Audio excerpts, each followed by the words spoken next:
Okay, happy Sunday to everybody. We'll see how things go.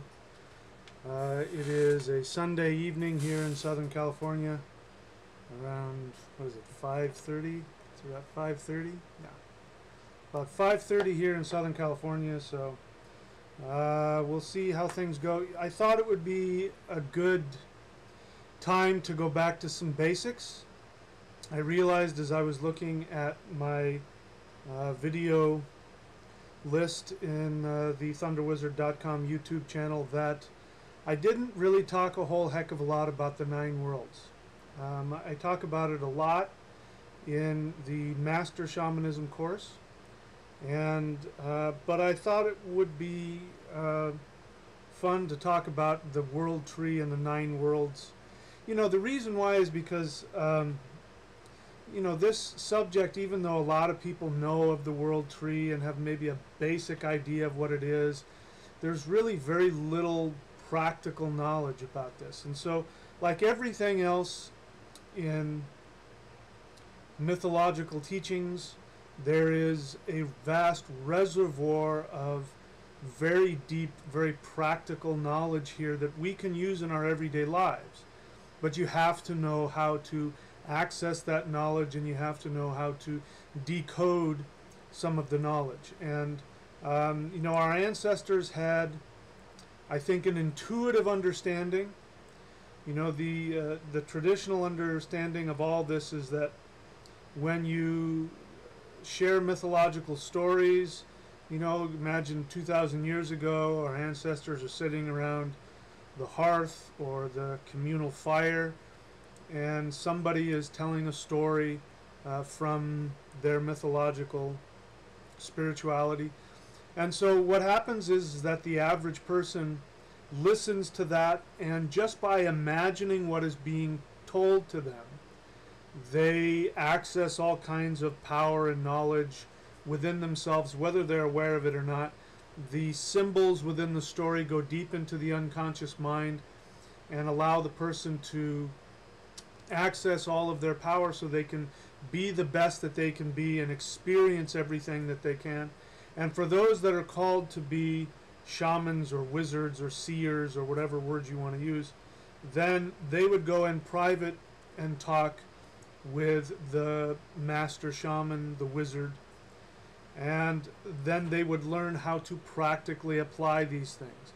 They would learn the secrets about how to connect to the nine worlds of the world tree, how to connect with the beings, the entities that exist in these multiple dimensions. So I think it's important for us to be reminded and to understand that we don't live in a three-dimensional universe.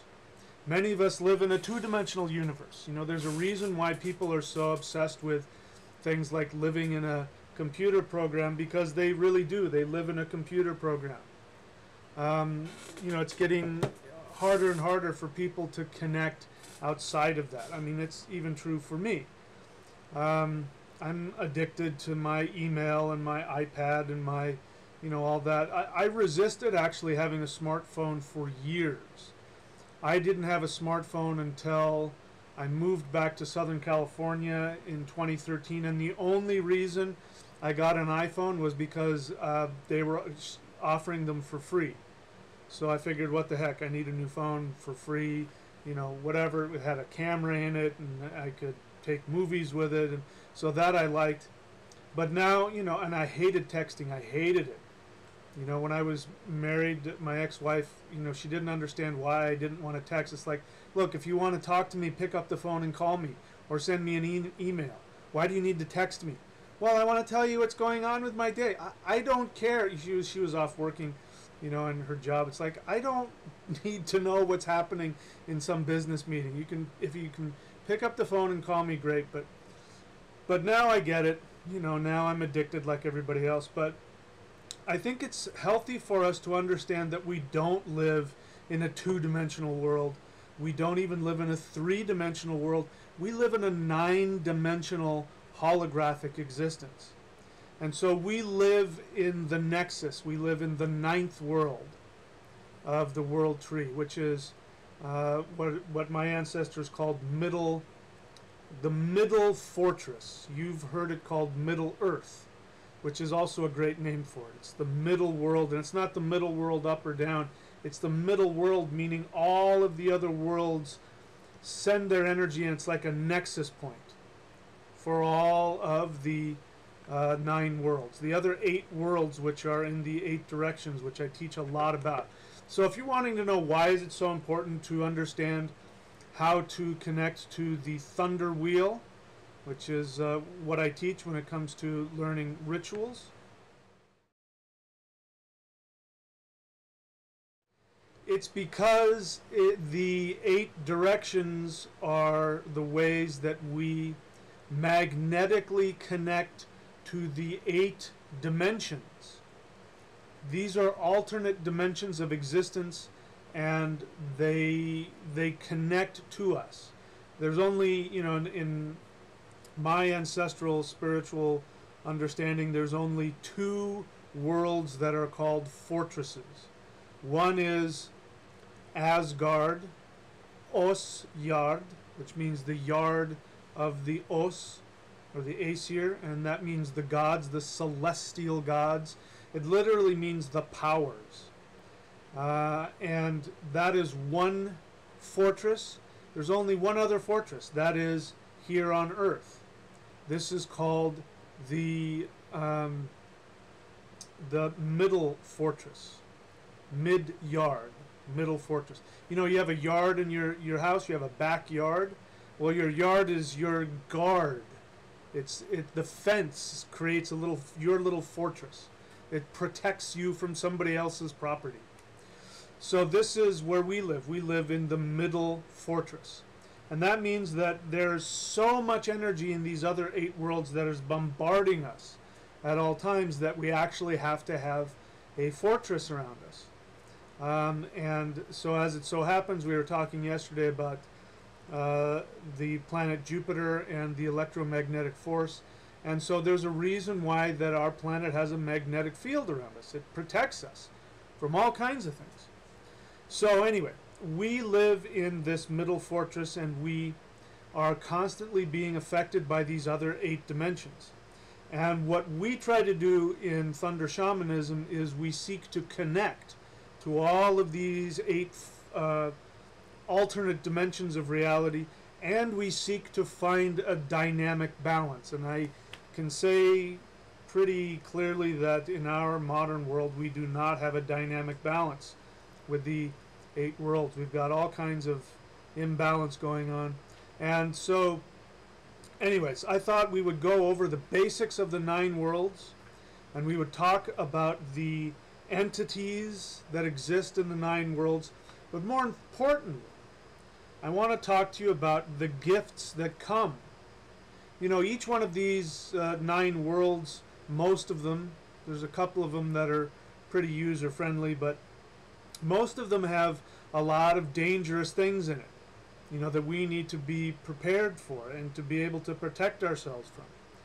But as with the planets, there's a positive and negative for everything, except for maybe 1 or 2 worlds. The elf home is pretty user-friendly. You really don't have to, in fact, if there's only, if there is a negative with the elf home, it's that they don't get into our business without permission.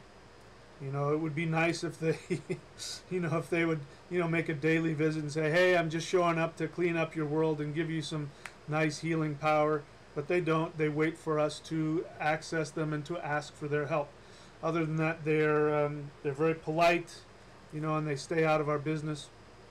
But anyways, we're going to be talking about not only the 8 worlds, what they are. We're going to be talking about the entities, the beings, the powers that live in those worlds, and we're going to be talking about the gifts of each one of those worlds and how you can, you can get a really good idea of yourself and what you need by finding out which worlds are out of balance.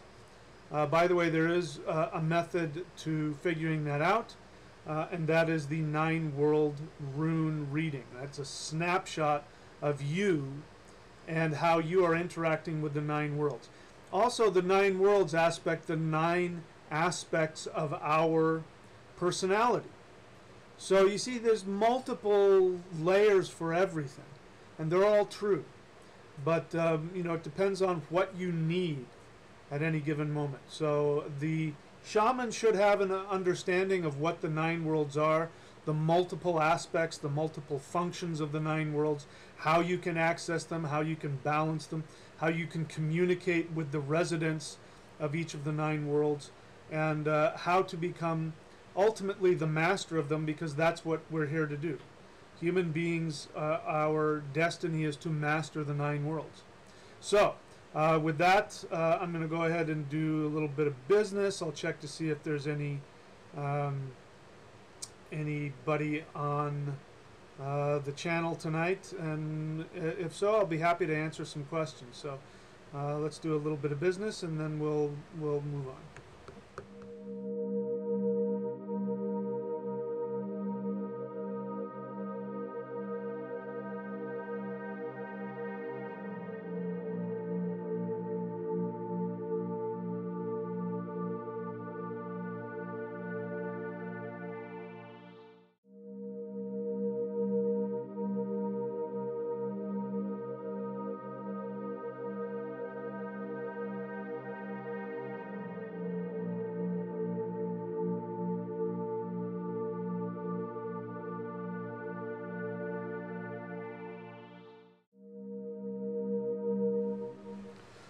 Okay, so we do have some people on the channel today asking questions. It's great to see people from all over the world. I really love that idea of creating a global community here.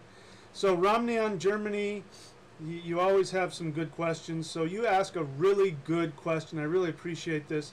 And it's so straightforward. You say, do these directions really matter? I mean, scientifically, we spin around and the directions are everywhere after a day. So that's a great question. Yes, they absolutely matter. We're not trying to worry about, you know, directions. This may sound like I'm contradicting myself. Directions, when we're talking about the 8 directions of the world tree, the 8 directions of the thunder wheel. When we're talking about those directions are fixed.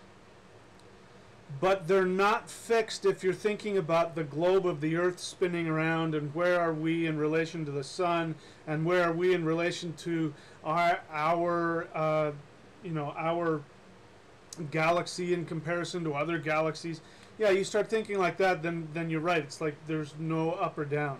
But no, these directions absolutely are fixed. And so what we're dealing with is where you are at any point in time, you are the nexus for everything. This is interesting. This is how the world works. This is why it's important for those of you who are still buying into the flat earth theory. This is why this is a good idea to drop that theory. You know, listen, I don't care what people believe. I don't have, you know, seriously, I don't care what you believe as long as you don't do anything to harm me or, you know, people I care about. But, you know, somebody had a great, I can't remember the person's name, but they had a really great answer to the question about the flat earth, and his statement was, what is the shape of water in a non-gravity situation?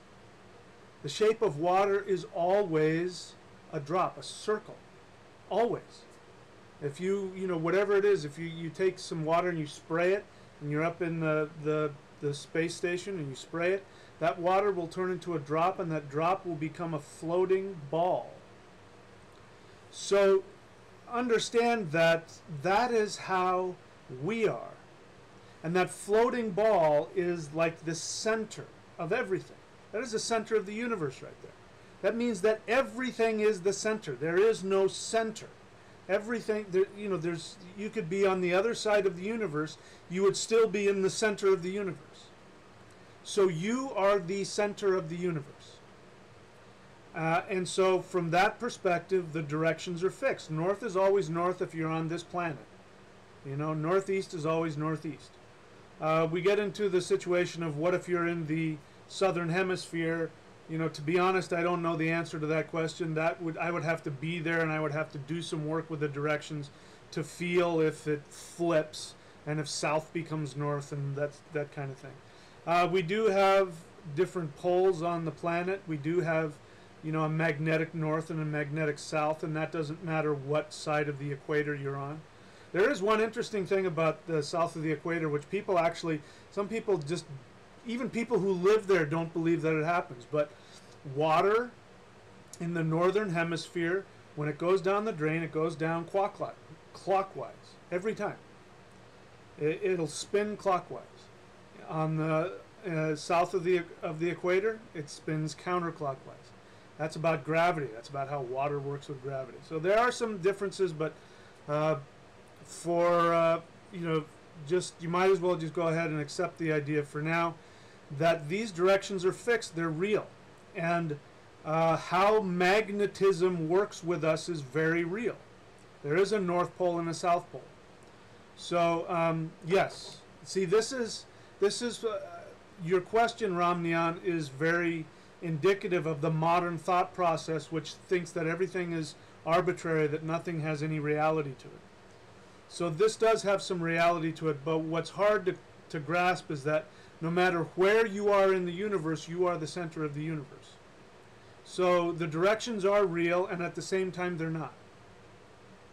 But we have to have a frame of reference. So our frame of reference is, yes, they are real. So let me see if there are any other questions. That was a good one. Okay, I don't see any other questions here. So let's just go ahead and continue. So, what are the 9 worlds? Right? So let's look at a list here. I don't know if I have the list of them. I'm just going to go through each of them again, starting in the north. So here's something that you need to know. Energy manifests in a clockwise fashion. Whenever you go to, I hope I'm right about this, but if I'm remembering correctly, it's been a few years since I've gone to one, but whenever you go to sweat lodges, you have to come in, everybody has to come in the same direction. You come in a clockwise fashion. And the reason for that is how energy manifests. So we start in the north, and from the north, energy manifests, and each of the 9 worlds represents a different manifestation of energy, and it represents the evolution of life, of energy, and us on a psychological level. See, everything is multidimensional. We live in a hologram. You know, we don't live in a 2-dimensional plane. We live in a hologram. Doesn't matter where you look at. This is a 9-dimensional hologram. So anyway, we'll get into that. So let's just go through each of the 9 worlds, and I've sort of given it modern, English words instead of using the Old Norse, because I believe in making things practical. You know, the Old Norse spoke Old Norse because that's what worked for them.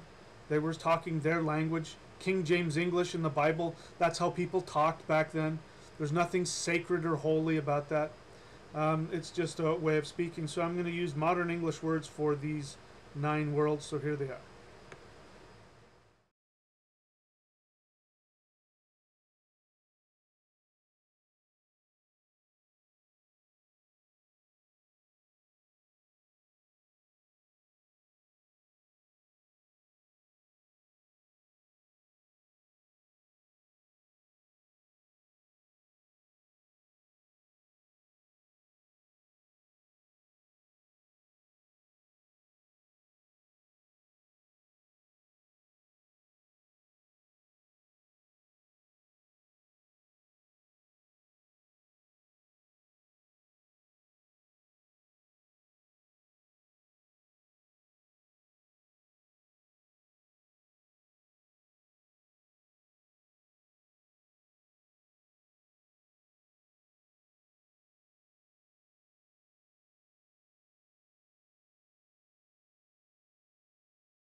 Okay, so those are the 9 worlds in modern translated English for you. And so I am open to any questions you have, well, about anything.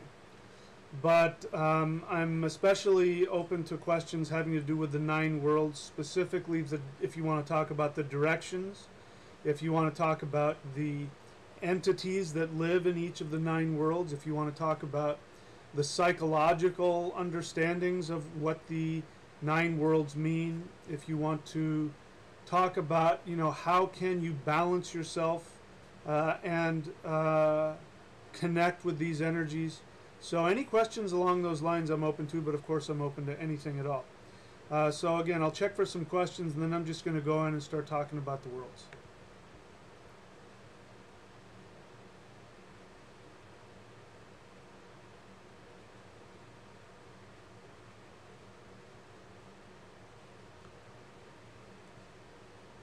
Okay, sorry about that.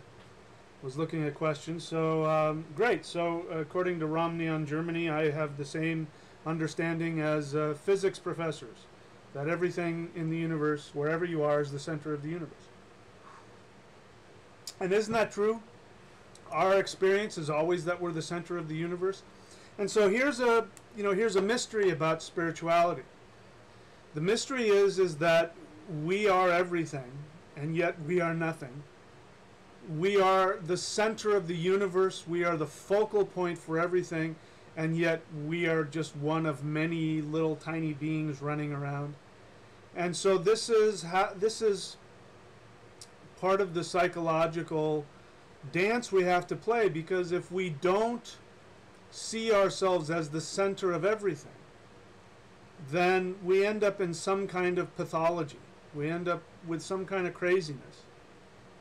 But if we see ourselves in a psychopathic, narcissistic way, where we are the only thing that exists, then we end up also in a strange pathology where we're not happy. As I've said before, the way to master energy is to surrender to it. And when you surrender to the infinity of life force, then you master it. But even during that time that you master it, you are letting it flow through you, but you're directing it.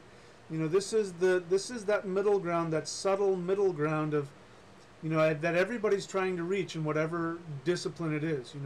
The Taoists talk about achieving the Tao, and Buddhists talk about achieving whatever it is, emptiness or nirvana or whatever. Our ancestors talked about dying in battle and going to Valhalla.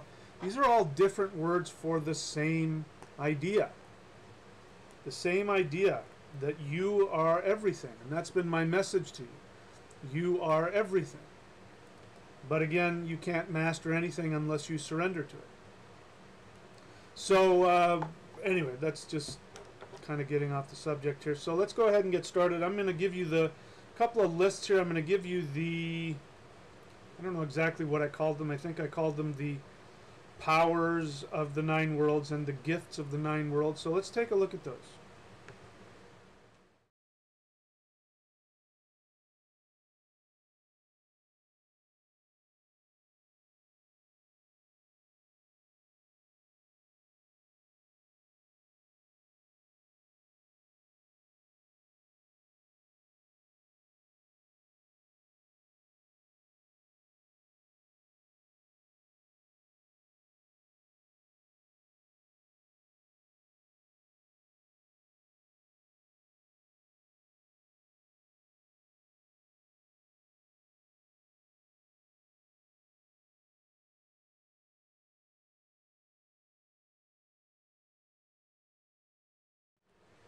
Okay, so those, generally speaking, are some of the aspects of the 9 worlds. And so let's just go ahead and get started with the first one.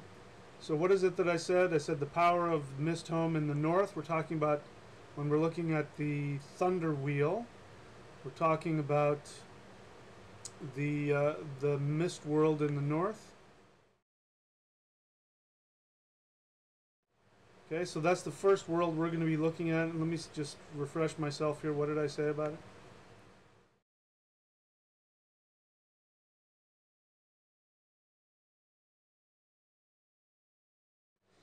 Okay, so the first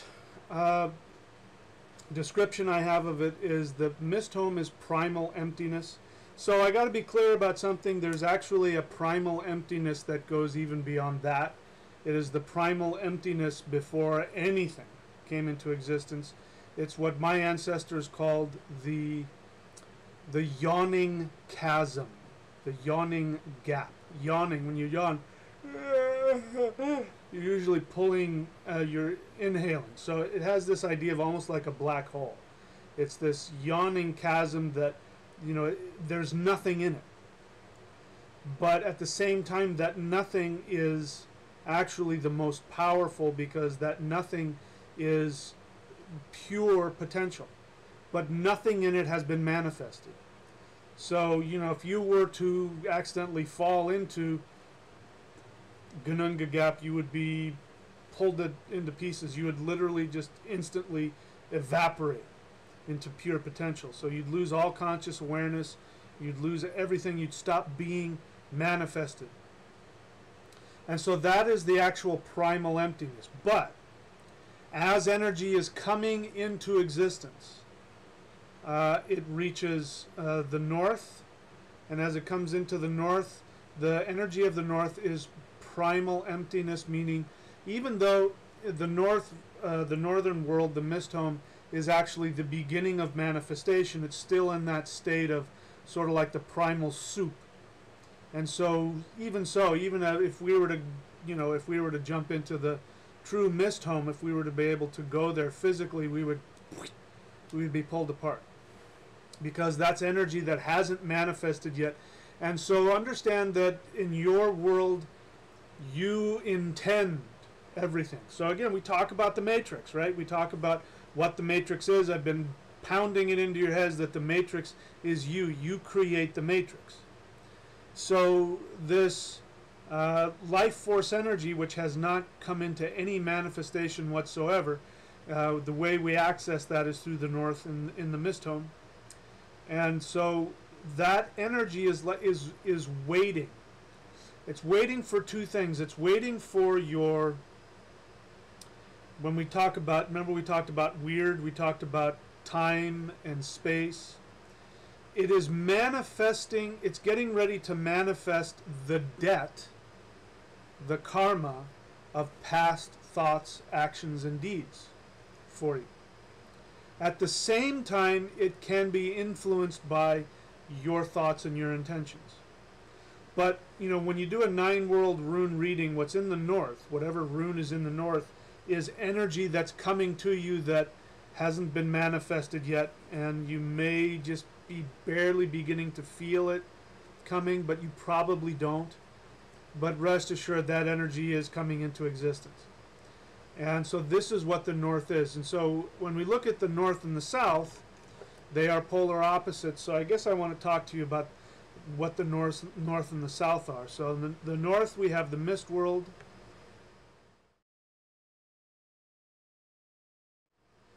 And in the south, we have the fire home.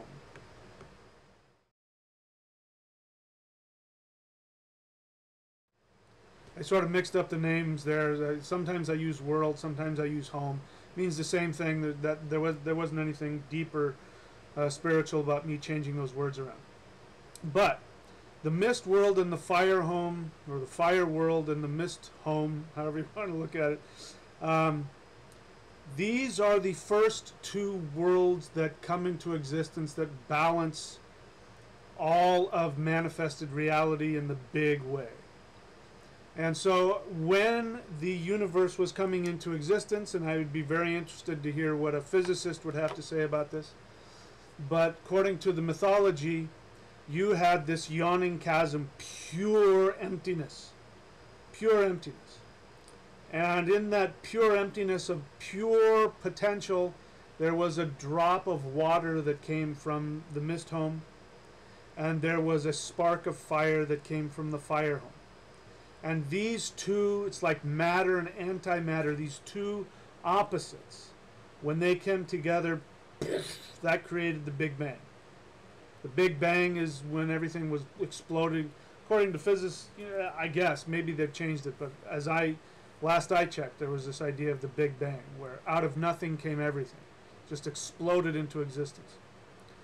So it's interesting that the north and the south are both worlds of destruction, because even though the north is the home of the waters of life, those waters of life are toxic. They're said to be poisonous.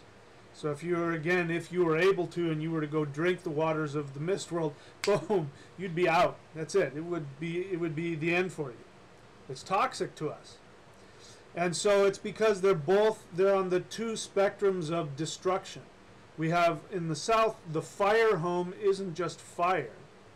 You know, you couldn't take the fire from the fire home, a spark from that, and put it in your fireplace. You couldn't do that. This is the fires of entropy. Entropy, the law of entropy, go look it up, E-N-T-R-O-P-Y.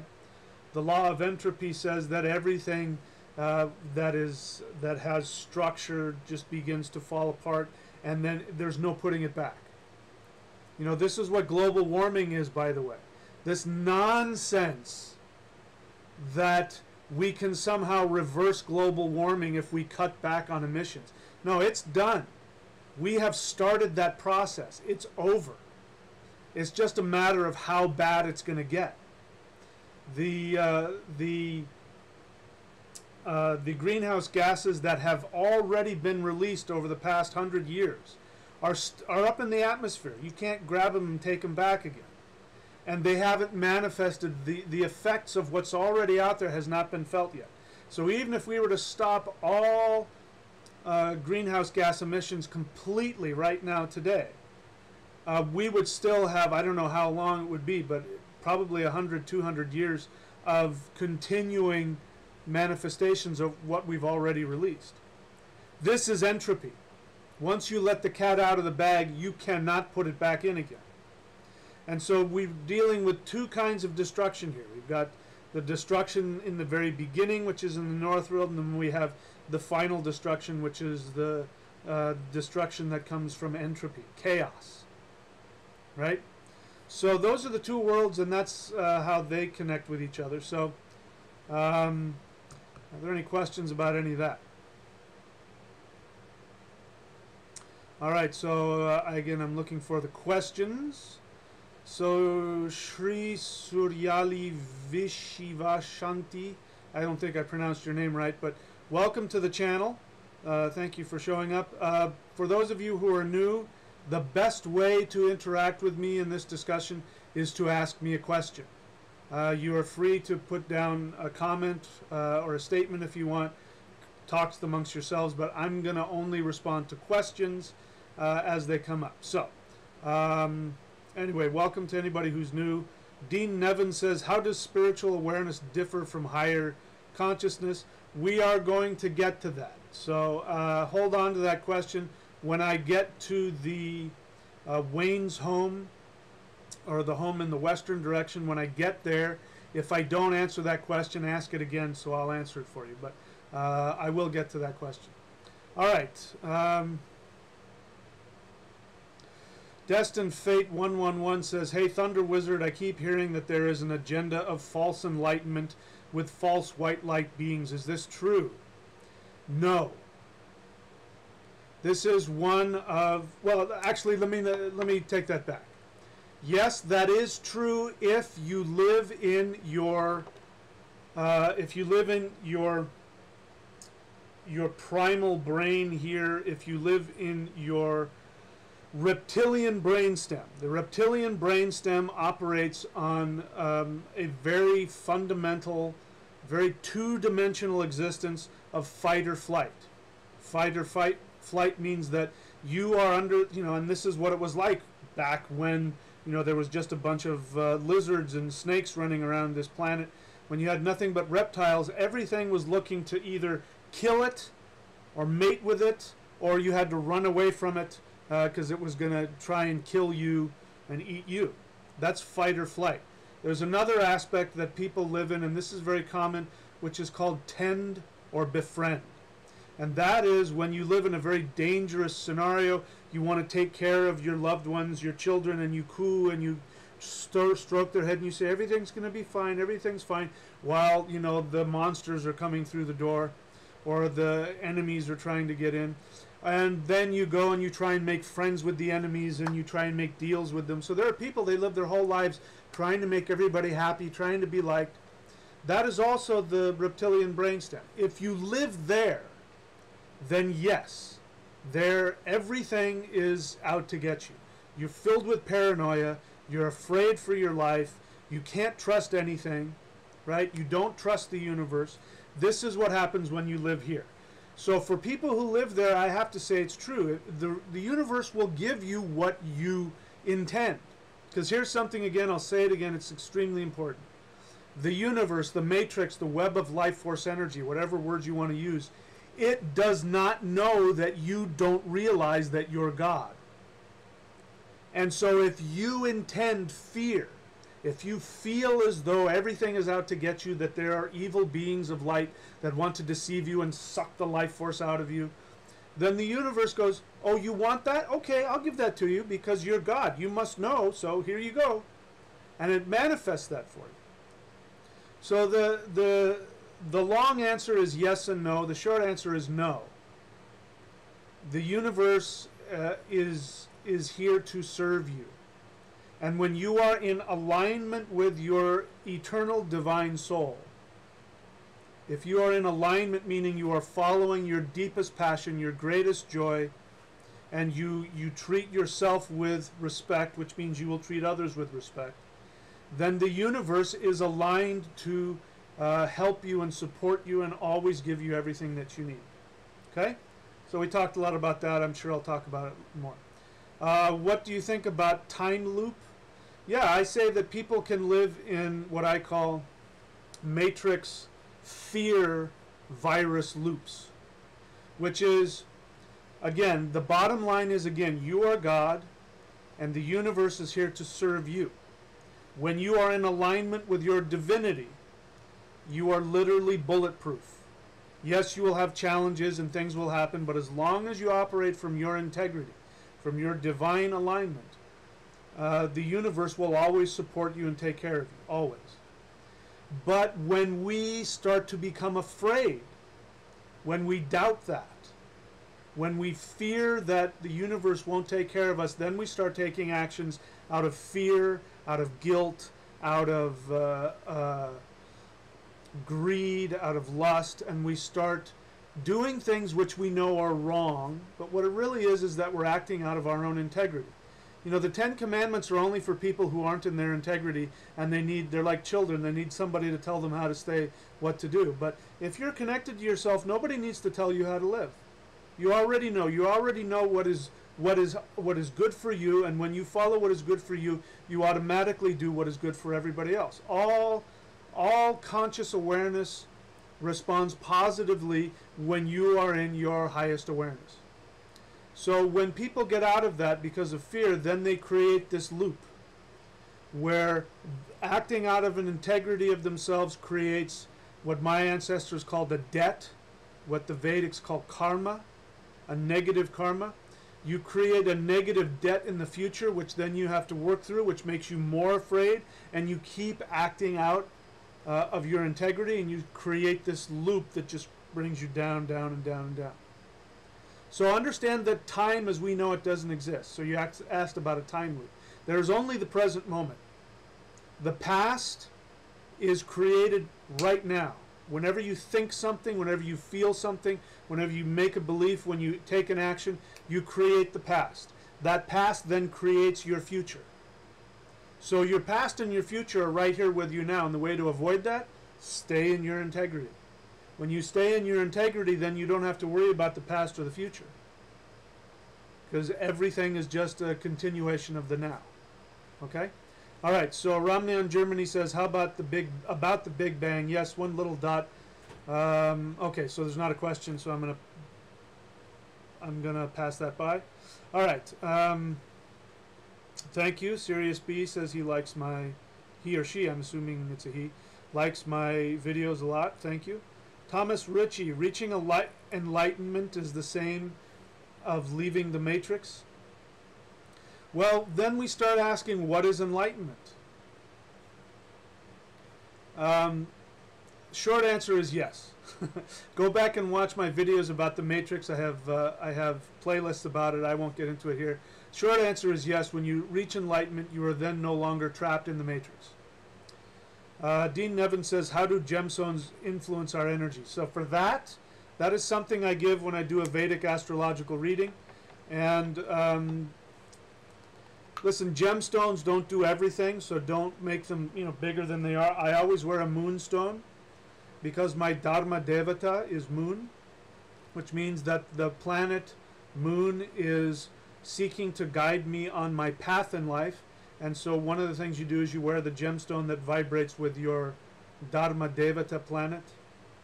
But really it's just, it's like taking a vitamins. You have to eat an actual meal. You can't live on vitamins. So gemstones don't really do everything. In fact, some not so scrupulous Vedic astrologers will always try and sell you some, perfect gemstone for thousands of dollars, and you really don't need that. I got this on eBay. It was cheap. It's nice. And I always get compliments on it. But for those of you, if you're really interested on getting the right gemstone, then I recommend getting a Vedic astrological reading from me. Go to astrology.thunderwizard.com, and one of the things you get in that service is I'll tell you which gemstone guides you on your path in this life. It can help with lots of other things. It can help with jobs and interviews and social settings and that sort of thing. But it's not a be-all and end-all. Crystals are great, but they're not everything. Okay, so how do you feel about DMT? DMT is a substance that is naturally produced in the glands of the brain. So are you asking me how do I feel about psychotropic drugs? How do I feel about hallucinogens? Because that's a whole different subject. Hallucinogens are forcing your brain to release DMT, and that's very unnatural. So we've talked about that. In terms of DMT, the short answer is I'm not going to get into the whole thing about power plants and all that. But the Vedics and the Taoists stopped using power plants thousands of years ago. Like, for instance, in the Vedic religion, they used to drink the soma for Indra. When the priests would do rituals to Indra, they drank the soma, which was a hallucinogenic plant mixture of stuff, very powerful. There was a whole ritual about putting it under the moon and, when to pick it and all that kind of stuff. They stopped doing that because they started creating Kundalini yoga and deeper yogic meditation, and they found that they had the ability to get the brain to naturally secrete this chemical, and then you had no ill side effects from it. The same with the Taoists in China. They did the same thing. They used to use mind-altering plants, but they don't do it anymore. And I can tell you from personal experience, having done both, that if you're looking to get high, if you're looking to experience another reality, learn how to truly meditate. And for that, the most powerful tool I can offer you is this.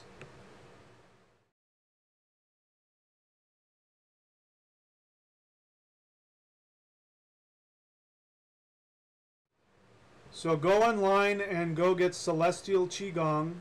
Qigong is spelled Qigong. It's the most powerful practice I know of. If you do that, you won't need to do any other sources of DMT. There's so much DMT locked into your brain, the glands of your brain. You don't need anything external to do that. Just you and the universe, and you can, trust me, you can go places farther and deeper and more intense than with any power plant in existence.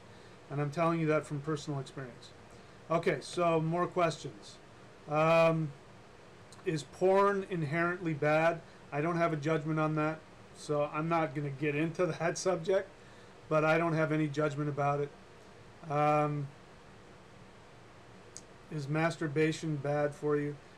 I'm not going to take any stance on that. I have no judgment on anything anybody does in terms of that, as long as they're not harming somebody else. So that's about as deep as I'm going to go on that subject. Is it true that soulless people exist? No, of course not. That's very childish. Again, two-dimensional thinking coming from fear. When you live in fear, what happens? You objectify people and you make them into non-humans so that you can kill them. In your mind, at the very least, oh, that person is soulless. That's coming from fear. Drop every belief system that comes from fear. Go back and watch my videos on the Matrix.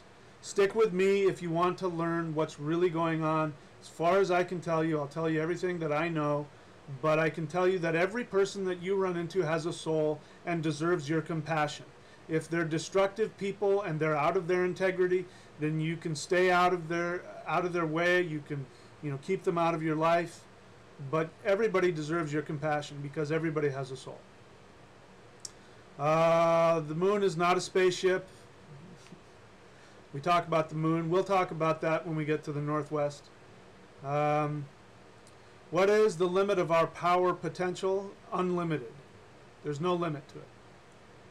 You can achieve superpowers, but superpowers mean nothing.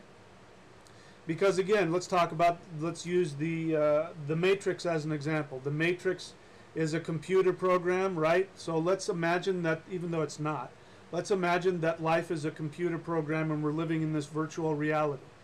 Any superpower that is done within the Matrix.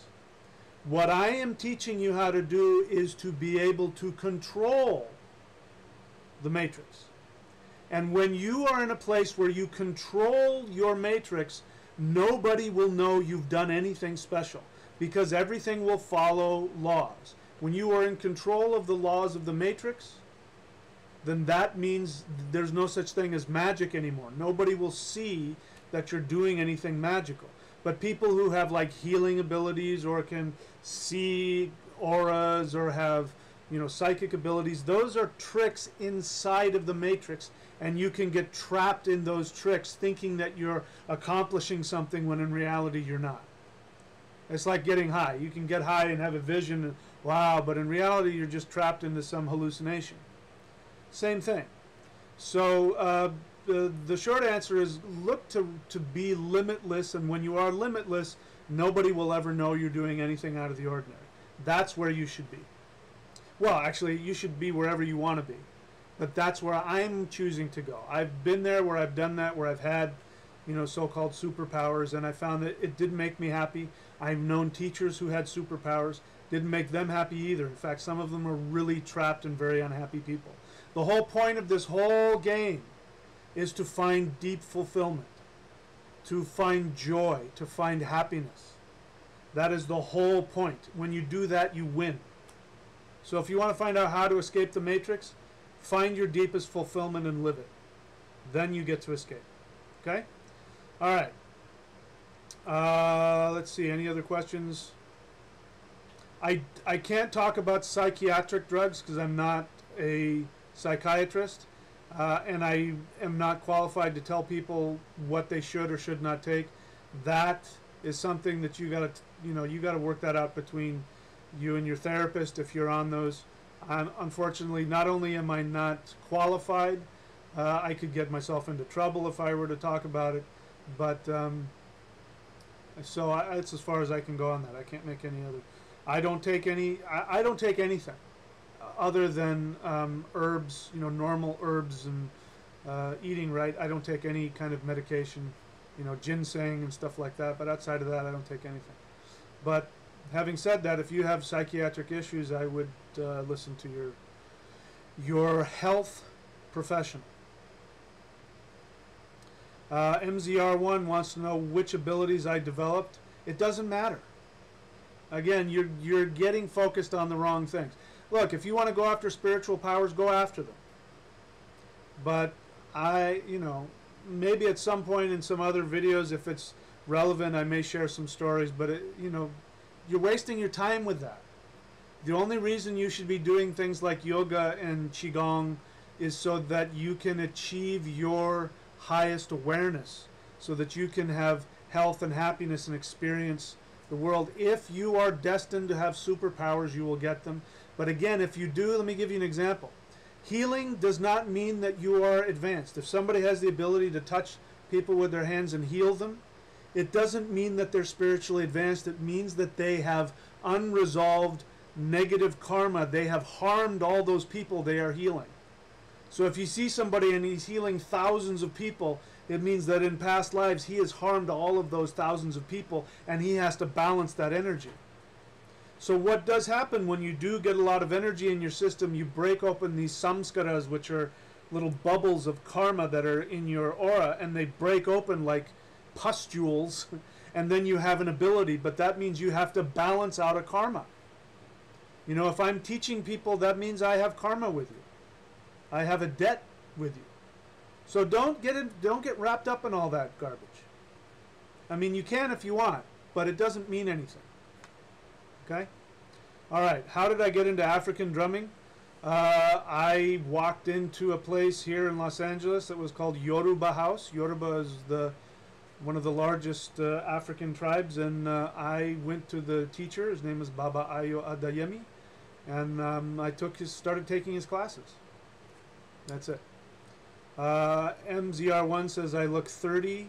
I don't know what the G is. I hope you mean 30 years old. I hope I do too. That would be great. No, you don't. You think MZR1 says, but don't people make the choice to get those abilities?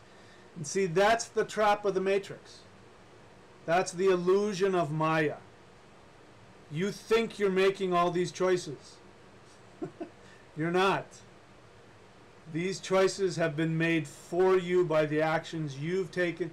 This is why it's so important to stay in the present moment. When you truly live in consciousness in the present moment, then you start to make choices. Then you choose your life. But most people and all of us, if we have a skin bag, you know, if we have a meat bag that we live in, a lot of choices are being made for us by our unconscious mind. Anyway, that's a deeper subject I won't get into. All right, so yes, he says I look 30 years old. Thank you. That's a very kind compliment. I am considerably older than that, but anyway, let's continue on, and we'll go further. So we talked about the mist world. So again, let's go to what the 9 worlds are.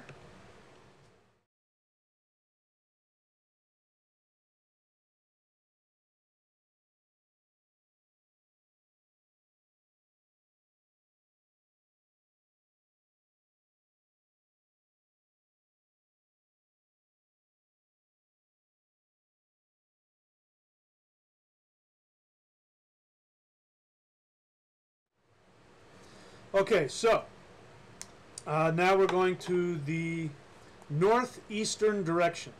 So again, for those of you who are new to my channel, I am not just simply arbitrarily throwing out directions and energies. I am using the mythological backdrop from my Norse ancestors because I think it's a beautiful, beautiful mythology, which I think very poetically, very colorfully and poetically explains what is happening in each one of these dimensions. But it's the same in every tradition that I've worked with that has an unbroken connection into prehistory. The northeastern direction in Vedic astrology is the same place. It's the realm of Shiva. It's the realm of the highest heavens. It's the realm of highest awareness. It's the realm of the highest ether. In the Taoist, it's the same thing. The northeast is still the same. It's the direction of the highest energies. My ancestors called it the realm of the fortress of the celestial deities. So now we have to talk about what are celestial deities. There are all kinds of deities out there. There's celestial deities. There are terrestrial deities, which the Vedics call the asuras. It's wrongly translated as demons into English, but you know, Christian demons are a whole other thing. Those are rakshasas, I think they're called. Those are a whole different classification of beings. But the celestial deities are the deities that live in Mount Olympus, the highest realm of spirituality. So again, if energy is coming in the north, comes in the north, and it manifests in a clockwise fashion, so the first place it goes is to the northeast. So we come out of the realm of the north, which is unmanifested potential that's just coming into manifestation. And so the northeast is it's energy that is just manifesting in a very real sense, but the energy is still so pure. It vibrates on such a high level that for us it would, you know, if we were to physically go to the celestial fortress of the celestial deities, the brightness and the purity of the light would vaporize us. We wouldn't be able to function. It would vaporize us immediately. So this is the realm of our morals. This is why in the Northeast, this is why you place altars there. The Taoists call this one of the ghost doors, because there are two ghost doors, one in the Northeast and one in the Southwest. The Southwest is the underworld, the realm of, you know, the deepest underworld, the realm of hell, which is not a place of torment, but it's the deepest unconscious mind, the deepest earth. And then the highest heavens is directly across that in the Northeast. And it's a ghost door because the celestial deities are so perfect. They live in timelessness. They're just beginning to enter into manifested reality, but they're still so close to the source that they essentially live in timelessness. They live in timeless perfection. And so this is why in both the Vedic and in the Norse traditions, you have the Aesir, who are the celestial gods, fighting with the Vanir, who are the terrestrial deities, because the terrestrial deities live in time and space. And what is the one thing that corrupts? It is time. So the celestial deities are trying to keep their celestial home pure. Even though they've entered into this manifestation, they built a wall around it so that they would protect it from the ravages of time, so that time would not corrupt them. So this is why there's always this fight between the Devas and the Asuras, the Aesir and the Vanir. There's this constant battle with time and timelessness, which is, you know, the celestial deities are like children. They see things in black and white terms. Everything is from their purified, just totally pure perception. That's why we see morals here. So the reason why this is a ghost door is because people who become too dogmatic in their spiritual thinking, these are the people who then start spiritual wars. And that, of course, is a door which will open up all kinds of hell. So the Northeast is a door to hell. It's like a back door to hell. If you aren't able to balance your morals, that which gives you the highest degree of, I'm looking into, you know, we're limited human beings. We're imperfect. When we look at the perfection of the celestial deities, we try and project that onto our world and see how imperfect everybody is, and you're a sinner and you're not following the true path. You don't know the true will of God, and so we kill people and we have wars. That's the downside. So you remember I said that every world has a downside to it. So the downside of the celestial fortress, the celestial deities, is that if you as an imperfect human being try to live as pure as them, you will end up being deceived. And you will end up seeing things from a childish, two-dimensional perspective, and you will cause problems. That's why my Norse heathen pagan brothers and sisters, why there are so many of them that are racists, why so many of them are so wrapped up in all this political garbage. It's because they, like children, they want to worship the perfection of the Aesir, and they don't understand that they are imperfect and they're little children. So they're seeing things very, at least the ones that are the extremist ones, are seeing things from a very childish perspective. And so they think they're talking about the purity of their race and all that garbage, when in reality they've been deceived. They've opened up a ghost door, and what's coming out is the hell of their own insecurity. So we could get into that, but that's the downside. The downside of the Northeast direction is dogmatism. But the higher vibrations of the celestial not the celestial masters, the celestial deities. The higher vibration of the celestial deities is that they bring us incredible aspiration and hope Because when we think of the gods, what do we think of these amazing beings who do these incredible feats, you know, that create worlds and destroy devils, and you know, it's like watching or reading comic books. Comic books are all about celestial deities. That's why we have comic books about Thor and Indra. That's why in comic books there is Shiva, right? We have comic books, you know, and so Superman is basically Vishnu. That's what Superman is. He has a big red S, which means spirit, on his chest. Soul, it means the soul. Vishnu is the soul. So that's why, you know, 2,000 years ago, the Vedics had the stories of Rama. Rama is basically Superman, right? And Hanuman and all of that. And we have nowadays we're making movies about Thor and Odin and all of that. It's because that is the higher vibration of the Northeast direction, which gives us our morals, our moral center, what we know is true and righteous and good. So that's the Northeast direction. I'm going to do some business here, and then I'll take some questions, and then we'll move on to the giant home. Ooh.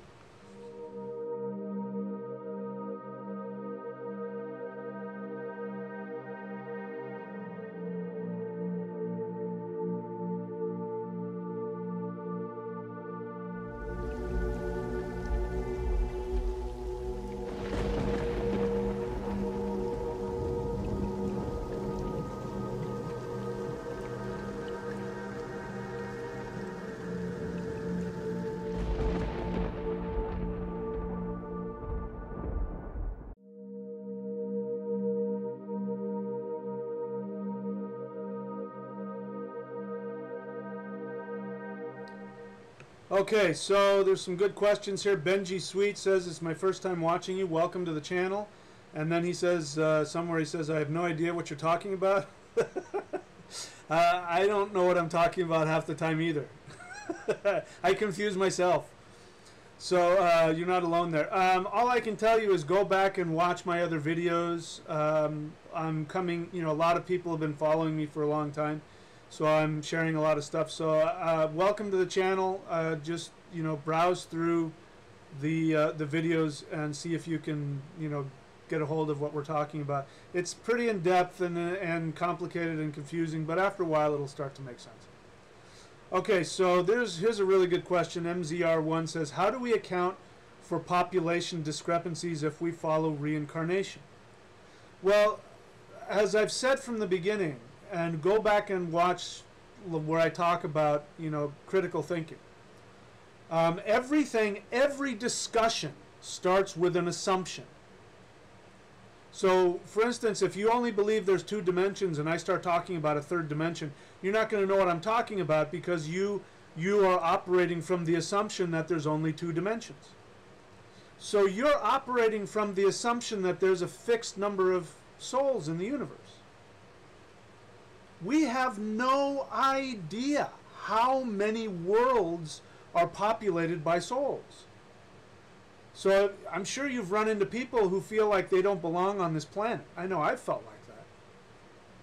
So that's one option, is that souls can be coming in from many different dimensions and many different worlds and planets, levels of existence. The other thing is that souls are created. Souls come into existence. And so there's no limit to how many souls can come into existence. They have to, if they want to learn the lesson of being a human, they have to incarnate on our planet. But again, that assumption of, you know, there's more people than there ever been, of course there is. You know, you know, eventually we will reach capacity and we won't be able to take any more. But there are many other places that souls can incarnate. This is just one of many, many, many worlds. So, anyway. All right, again, I'm looking for the questions. So those of you who have questions, I will respond to questions. You're free to make statements. Everyone who's helping people currently harmed a lot of people in past lives. Laugh out loud. Yeah, see, now nobody, you can't, you know, look at all the service I'm doing for people. Look at how many people I'm helping. You can't take credit for that. That's, you know, I mean, it's our job to be compassionate to other people because everybody is you. So what are you going to do? You're going to take credit for treating other people well? You treat yourself well, you're supposed to treat other people well. But even so, if you know, if you're out there serving other people, it's probably because, yeah, you have to balance out things that have happened. Listen, I know I've killed people in past lives. I know it. I've experienced them. I've seen what I've done in past lives. There's some lives in there that I'm not very proud of. So this may be what I'm doing. My teaching may be about, you know, helping that. I don't know. I can't take credit for that. I'm just living my life. I just want to, you know, the only thing that matters, you guys, the only thing that matters. It's not about becoming enlightened or achieving any of that. That's all nonsense. The only thing that matters, and it's not even love, how many people you love. That's nonsense. The only thing that matters is, do you get fulfillment out of your life? The only way to get fulfillment out of your life is to live in alignment with your eternal soul. When you are in alignment with your eternal soul, you will achieve not enlightenment but fulfillment. And when you are living a life that fulfills you, you automatically help all consciousness in the universe rise to the next level of its awareness. It is absolutely a fact. And you can't go around taking credit for living your life so that you are fulfilled. That's what we're all here to do. So let's get rid of this nonsense about being good and righteous and all that. Get rid of it. That's just ego nonsense, garbage crap. The only thing that matters when you leave this life, when you die, the only thing that you're going to care about is, did I fulfill all of my desires? And if your answer is no, then you will come back and you will reincarnate. That's it.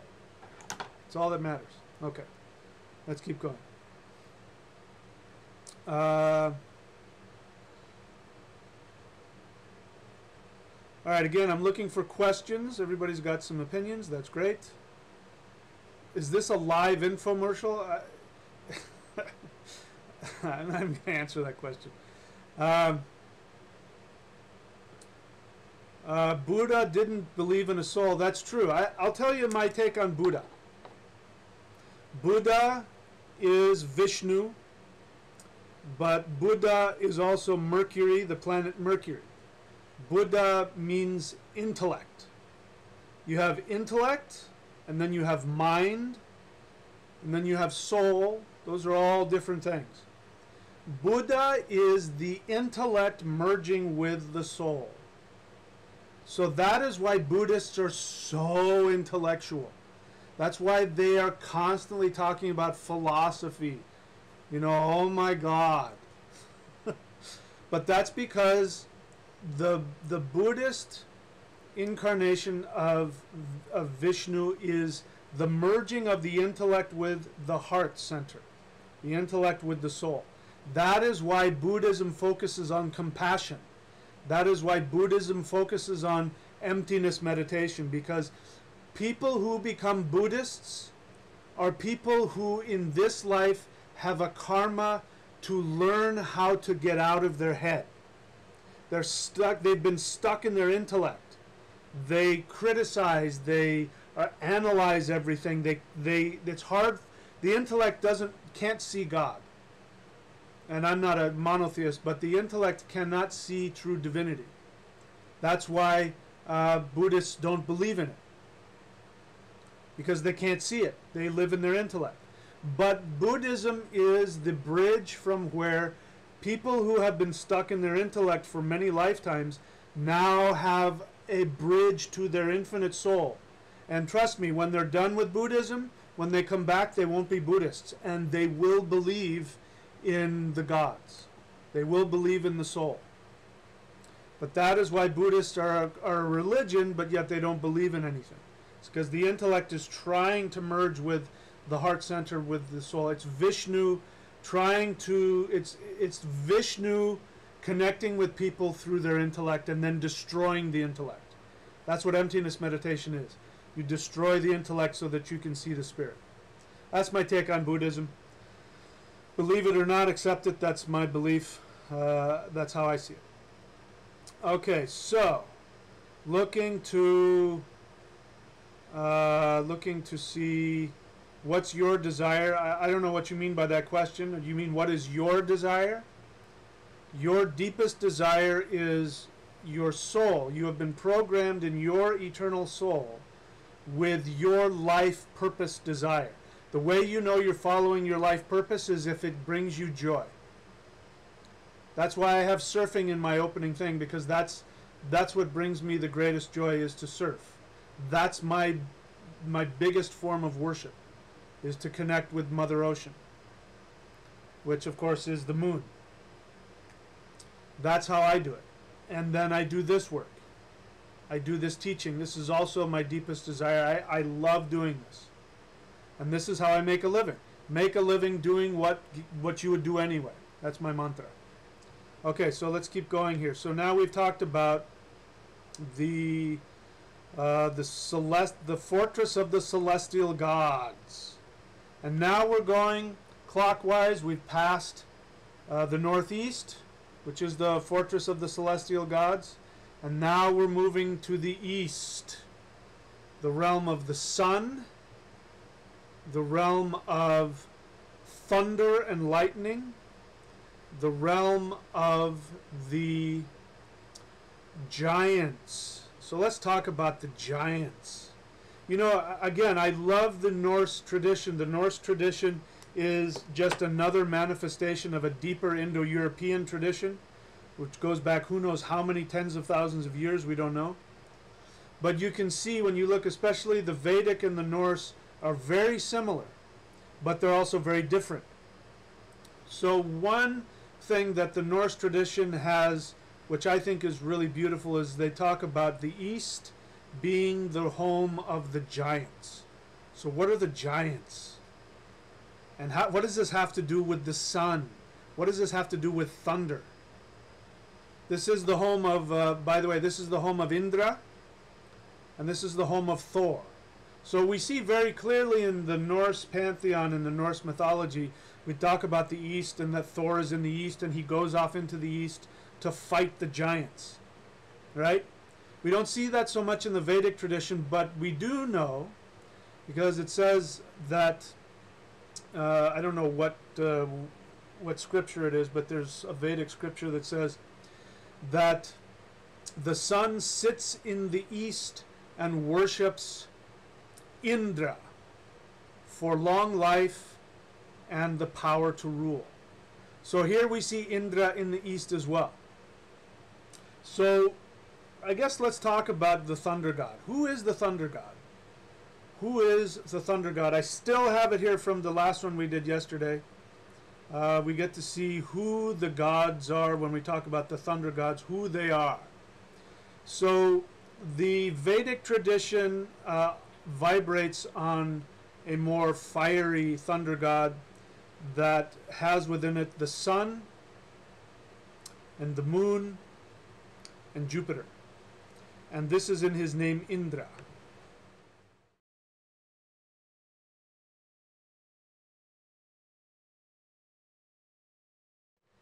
So he is the king of the full moon, which means Indra is the king of the fully evolved human mind, because that's what the moon is. The moon is the mind, not the intellect, that's Mercury, but the mind. The mind reflects the infinity of the soul, and Indra is the king of that. So the thunder god is a god of the mind. In the Norse tradition, we have the same Thu is the root. Thu, which means drop of water. It means moon. It means ambrosial nectar. It means mind. And it means life force energy. It means lightning, thunder. It's where the word thunder comes from. The root of thunder is Thu. Thuntar, thunder. I believe in the Persian, thunder is tonder. It's the same thing. It's the same word. Thu. So in the Norse tradition, we have an older vibration of the thunder god, and his name is simply the first cause of Thu, the first cause of the mind.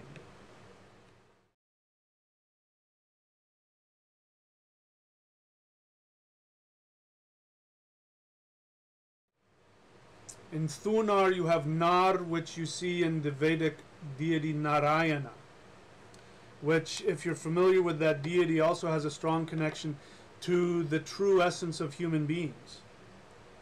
So anyway, we could get into that whole other thing. Well, when we talk about the moon, we'll go into that. But the moon, human beings are divine mind in the flesh. And they're the only animals that have this. The only animals in the entire kingdom of this planet Earth, the only animals that, even no matter how smart they are, whether they're whales or dolphins or chimpanzees or, you know, whatever, even if they've got bigger brains than us, the one thing they don't have is divine mind. Only human beings have that. And Thunar is the Lord, or the Nar, the first cause of the divine mind. So that is why he sits in the east, because the sun is the soul, but the sun is also the ego. It is the identity, it is the self. And so the reason why the sun, which is the soul, the ego, the reason why the sun worships Indra, worships Thunar, is because we need, when we are operating as an identity, as a I, me, I am Michael William Denny, that is my ego, that's how my ego expresses itself in my individuality. In order for me to not go out of alignment and get trapped in the illusion of ego, in the illusion of self, I need to have a fully developed mind to be able to see things objectively. That is what Thunar does. That is why Thunar is connected with Jupiter. So from the Norse perspective, you have Thunar, which is a more lunar perspective, which is why, you know, Indra is so fiery, but Thunar is more of a dark, contemplative. I mean, he's still the thunder god, but he's kind of, he stays quiet until there's a problem, and then he explodes. Whereas Indra is out there conquering the whole world, because he is in Thura, he is the bright, the full moon, which means he is really operating with the power of the sun, the power of the soul, the ego, the self, the identity. I, me, I am the king of the world. And Thunar is more reflective, more contemplative. And so when you worship the Inthura, when you worship Indra, you get a very fiery, intense feeling. When you worship Thunar, you get this, how do I explain it? When you worship Thunar, you feel this power within you. But there's also this calmness. It's sort of like just before the thunder goes, but you get all the beauty of the sky and the clouds. But underneath that is there's this power that, you know, if it awakens, you better be careful. But it's anyway, but that's this is the power of syllables. Indura, Inthura, Indra is you really feel the sun. Thunar, you really feel the moon. Thun, the power of the moon. Okay, so the east. Now, why does Thunar always go off in the east? Why does Thor always go off in the east to fight the giants? Because the giants represent, well, there's all kinds of giants, but the giants represent mindless narcissism, and not even narcissism, it's awareness that has no awareness of anything else. So this is why things like gravity and time and old age, these are all giants. And these are all the things that even the gods themselves must bow down to eventually. They try and fight them. They try and fight the giants as much as they can, but they won't win. The law of karma, the law of weird. Our ancestors called it weird. Weird is, in the present moment, you make decisions which creates the past. The past then creates a debt which you must pay for in the future. Our ancestors called it, they called the past origins, they called the present ever evolving present, and they called the future debt. And here's a picture of the three Norns. They are giantesses. They are the three forces of space-time.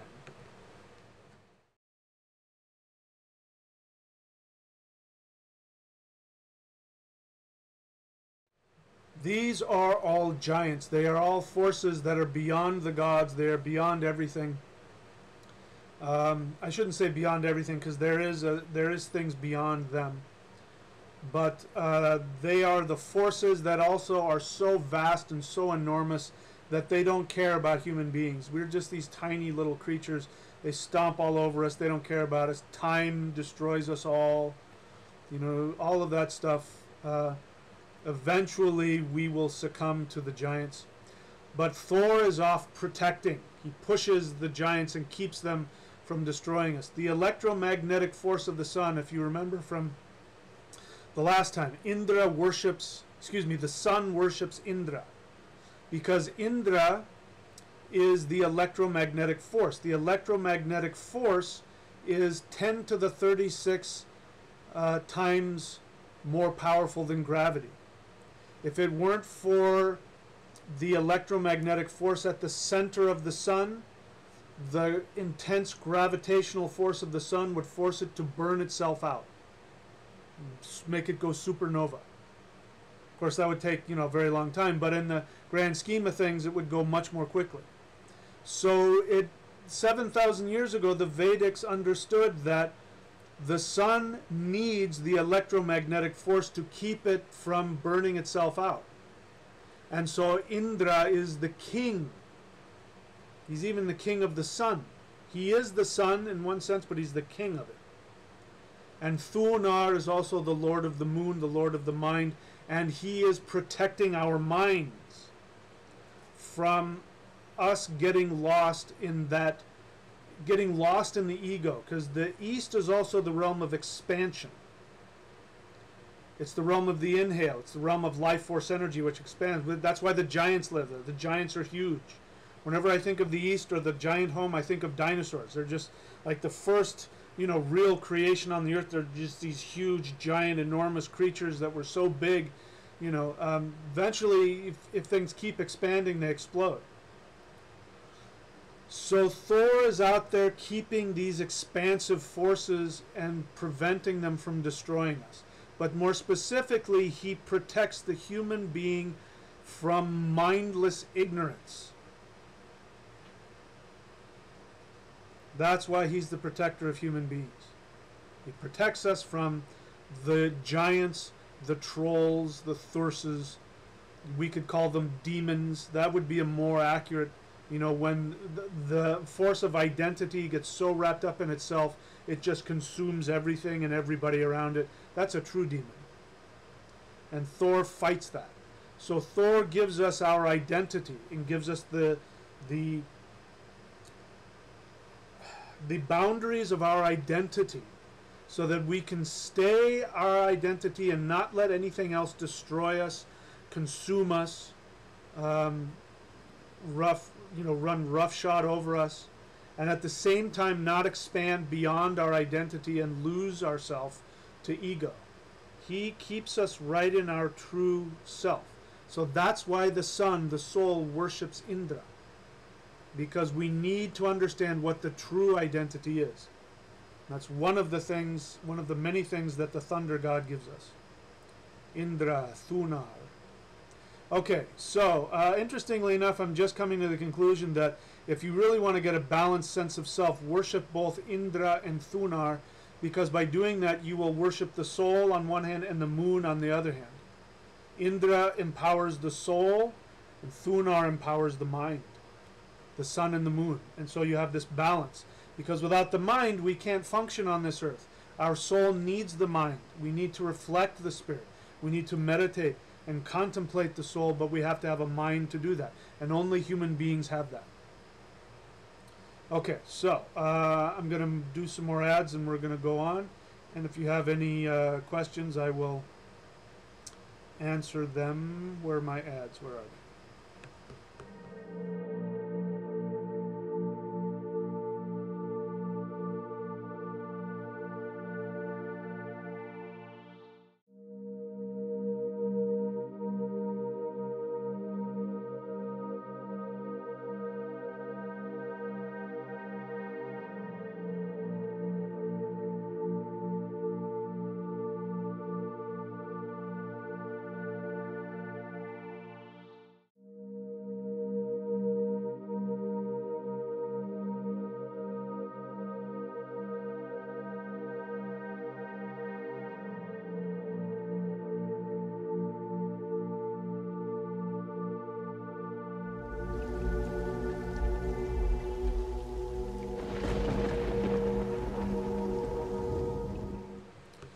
Okay, so there's a lot of questions. Natalia Lokia asks a really great question. By the way, welcome. She says, beings of alternate dimensions such as the Alfs of Alfheim from the northwest, what do you believe is their intention for humanity? I'm going to get into that when we get to their world. Hopefully I'll maybe we'll make this into a two-parter or something. But the short answer is that they are here when we are open to their suggestions. They are the celestial masters. They are human beings that have achieved the fullness of mind and no longer need to be in human form, which is why they're in the northwest, which is where the moon is. They are the masters of the mind. True spiritual mind, not intellect. And they are available to us to guide us and show us how we can achieve our highest evolution. They're like the counselors, but they only respond to us when we ask for their help. The easiest way to get their help is to face northwest and simply ask, give me, how can I evolve right now? What advice do you have for me in terms of my life? And what will happen is you will start to feel and get some intuitions about how to deal with human beings, how to deal with your own soul, how to get through certain situations in life and see things from a more objective perspective. So that's the short answer. That was kind of a long, short answer. But anyways, I'll get to that when we move on. Thank you for the question. Is everything we experienced based solely off of our beliefs? The short answer is yes. Okay, so yeah, I'm going to respond to questions. Not all questions. If I think they're relevant or if I know the answer to them, I will answer them. Tansi Castellan says, please, I know you don't like David Icke. I didn't say I don't like him. I don't know the man. I have nothing against him. I don't know him. How have infinitive awareness, like he said, that type he never said how? I don't know what the question is, but let me just say, real short about David Icke. I don't have anything against him. I think his knowledge is limited and incomplete, and I believe that he is, at the very least, operating from the belief of the reptilian brainstem, which is two-dimensional. So that's why he sees everything very literally, like he makes the moon into a spaceship. He's right about a lot of things that he says, but you have to understand that he's intuiting truths about the universe. I think he's destined to be a shaman, a wizard, a teacher, a guru. He's not there yet, but he's practicing. And he's seeing things. If he can get out of his two-dimensional brain, he'll be a great teacher. But for now, read what he has to say, and but then know that he's only seeing it out of two-dimensional plane, and to fully understand it, you have to see it from multiple dimensions.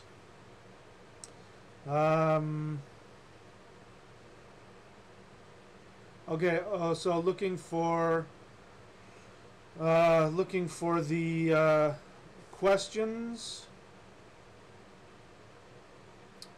Tina says, I really enjoy your videos. Thank you, Tina. Yeah, Suryaji had said he'd never heard of Surya worshipping Indra. Yeah, it was new to me too. I learned it from an astrologer, a Vedic astrologer. Natalia Lokia says, so giants are primal laws of the universe? Yes, that is one form of the giants. Things like, in physics you have the subatomic level, I forget what they call that kind of physics, and then you have the macro physics like time and space and gravity. Those would be in the realm of the giants. The giants vibrate on that level.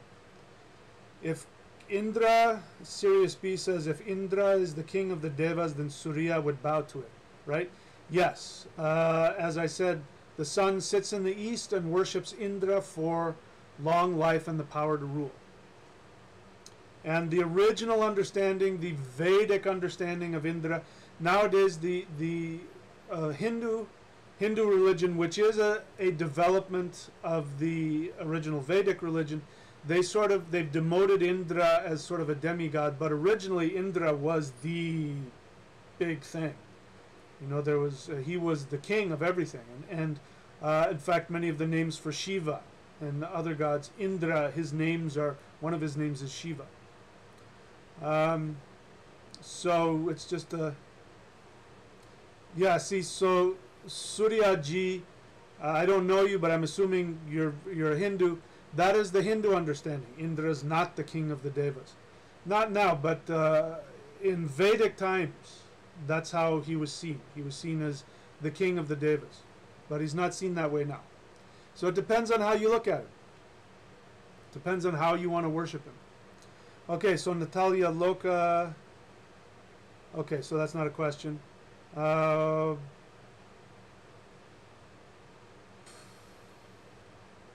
Okay, let's see here. Have you heard of Abigail Patman? No, I don't know who that is. Natalia Loka says, the path of the Thunder Wizard is this exemplary of Thu. Do you revere the thunder gods above all other beings within the 9 worlds? Yes to the first question. Obviously, I'm a thunder wizard. I have a very strong Jupiter in my 8th house, so that means that I'm going to teach deep hidden, not only Jupiter in the 8th house, but retrograde Jupiter in the 8th house, which means I'm going to teach deep things of Jupiter. And the thunder god is very strongly associated with that. So yes, I'm exemplary of that, but I don't revere any god above the others. I don't revere thunder gods above other beings. That is part of my path, to be a thunder wizard, to be a thunder practitioner. Cleansing of negativity and all the things connected with that. So obviously I'm going to get very excited when I talk about them, and I'm going to see them as, but that doesn't mean I see them as above everything else. In fact, as I've said, Thor, who is also Indra, Thunar, they have to bow to the giants. When Thor goes up against old age and time, it's an old woman that he's fighting, and he doesn't understand who he's wrestling with, but she makes him bow to one knee. She can't get him all the way down. She can't wrestle him all the way to the ground, but she can get him to fall down to one knee, which means that even the thunder gods must obey forces beyond them. And that's true with the gods as well. Natalia Loka, so enlightenment? Question mark. I don't understand the question. Give me a better, more detailed question so I can answer you more effectively. All right, so Surya again, I don't know how to pronounce your last name. Surya G asks, are your teachings just a mix? To understand that a syncretization is a better understanding, just a mix sounds kind of superfluous and arbitrary, and it's not. What I'm doing is I've been studying multiple traditions that have an unbroken connection into prehistory. The Vedic is one, the Norse is another, the Taoist is another, and all 3 of those traditions point back to an earlier tradition which I believe was practiced by the first human beings. So my job is to find the science within all these true ancient teachings and find how they all complement each other, so that we, as a modern world, we are a mix of worlds, a mix of cultures. We can find the true science of our ancestors and find out how each complements the other. That's my goal. Whether or not I'm doing a good job at it, that's up to you guys to figure out. Okay, in regards to Alfs of Alfheimer, the Ascended Masters, Natalia Lokia asks, you mentioned they are humans who have attained the highest spiritual understanding or something of that description. Does this correlate to enlightenment? Yes, and what you're hearing in my hesitation in that is that I'm still on the fence as to whether there's one or more types of enlightenment. What I can tell you is that the elves, who are the ascended masters of the human race, they have achieved a form of enlightenment, and what they are true masters of is the divine mind. And they sit like the bodhisattvas. They sit at the edge of consciousness and they look back at human beings to guide them. And they're just basically this close from disappearing into what we would think to be the void. Who knows what it really is? We would see it as the void. Perhaps it's another realm of existence that we can't comprehend. But there's also the realm of the highest heavens. What my ancestors called the Hall of the Chosen. And in my ancestral belief system, my ancestors believed that human beings, when they died, they either died of old age and went to the underworld, which meant reincarnation. The underworld, they would go and they would review their lives and then come back and reincarnate. Or they went to Valhalla, the Hall of the Chosen. And if you died in battle, you went to the Hall of the Chosen. But understand, dying in battle does not mean getting a sword or bullet, that ends your life. It means that you lived completely in alignment with your soul. You lived fearlessly. You lived every moment as if it was your last. And you lived without any fear, meaning if this moment meant staying in true alignment with yourself, if that meant you would lose your life, you would stay in alignment with your true self. That's what dying in battle is. I do believe that illness has a lot to do with repercussions, negative repercussions from not living in alignment with your soul. And so that's a convenient way of saying people dying of illness or old age go to the underworld because they're out of alignment. But even if it's just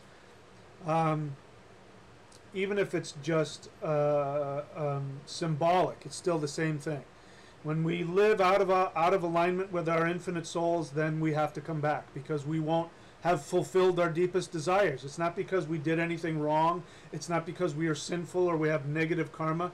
Karma is the same as just the law of reaction. It just means that when we act out of alignment, we create unfulfilling circumstances where we can't achieve our desires, which means that when we die, we want to come back because we have desires we have to fulfill. It's the only reason we come back. Once we've fulfilled all of our desires, we won't need to come back to this life anymore. So to answer your question, I think that there are two possible realms of enlightenment. One is the Hall of the Chosen, which could be the realm of the highest heavens, I don't know. And then there is the realm of the elves, which is the realm of the most truly evolved divine mind. I can't say which one is higher than the other or which one is better than the other. I don't know that it matters. Okay, so Freya,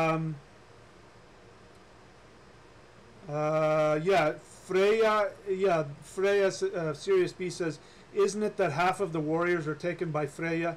Yeah, it means that Freya works with Odin. Odin, we'll talk about him. Odin is the mercurial emanation of Shiva, the highest awareness. Very dynamic, very intense. In fact, Shiva and Odin share a name. His name is Ug in the Norse, Ug. In the Vedic, it's Ugra. So it's the same. We're talking about the same deity, but Odin is the mercurial emanation of the Shiva energy. But Odin and Freya both take the dead, meaning those that have lived in complete alignment with their soul, and take them to the Hall of the Chosen. Freya just means that she is the Shakti form, the feminine form, and Odin is the masculine form. So who knows why one takes half and the other takes half? Maybe that has to do with how they lived. Maybe half of them are Shakti worshippers and the other half are Shiva worshippers or Odin worshippers. Who knows? But that's why it's half and half. But they're both doing the same thing. They're both coming in and taking the warriors when they die and taking them to the highest heavens. Okay, so I'm going to do some business here and do things like turn the light on and that kind of thing. So it's going to be a few minutes, so I'm going to just go ahead and entertain you with this beginning here a few times around, and then we'll get to the next world, which is the dwarf home. A lot of fun there. Boy, that's a whole topic in and of itself.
Okay, so I'm back.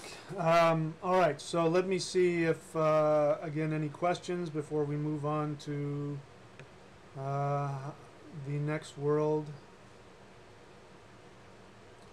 Okay, so again, a lot of great questions. When you say destined fate, 111 says, when you say this life, do you mean earth life? Yes, I mean this particular incarnation that you're experiencing, I mean in this life, as opposed to the next life.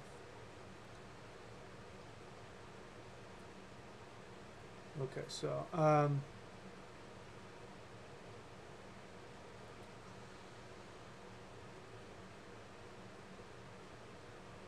Sirius B has written Ygg, Y-G-G. Yeah, it's pronounced Ygg. It's where we get the word ugly from.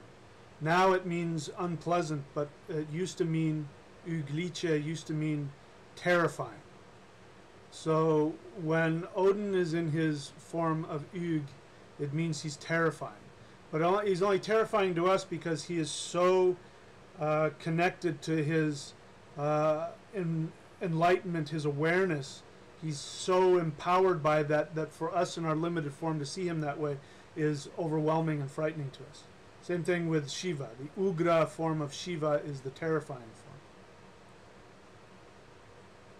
form. Confu53, he's you're asking me thoughts about a certain therapy.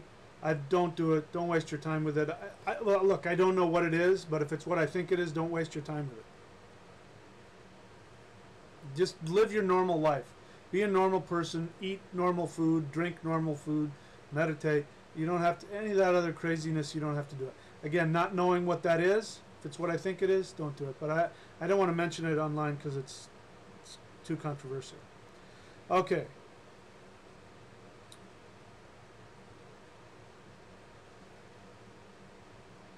All right, let me see. Again, looking for questions. As a thunder wizard, Natalia Loka asks, are you able to, like Thor, resist the power of the giants to some degree, old age, gravity, etc.? Yes. I studied in a very esoteric form of Taoist energy work and spirit fighting, and yes, I was able to do things like strike people without physically touching them. I was able to do things like barely tap people and make them drop to the floor. So I was able, at the height of it, I was able to do all kinds of stuff. But as I said, that's sort of like playing tricks with inside the matrix. Ultimately, it doesn't mean anything. It's very good for your physical health, and yes, so if you practice celestial qigong,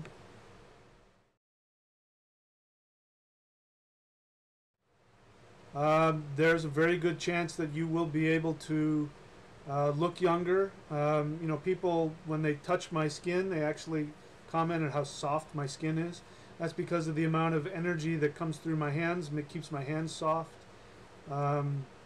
And so that ends up making you look less old. I haven't shaved today, so who knows what I look like. I mean, if you saw how much gray hair was on me, you'd know how old I was. But my girlfriend likes me with a shaved head and a shaved face, so that's what I do. But short answer is yes.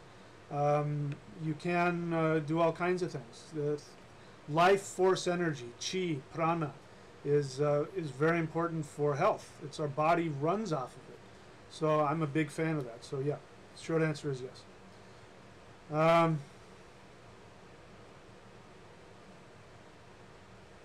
No, Confu 53D. I did not make a video about that therapy. I don't know. I don't even know what it is, but trust me, I did not make a video about it. Okay.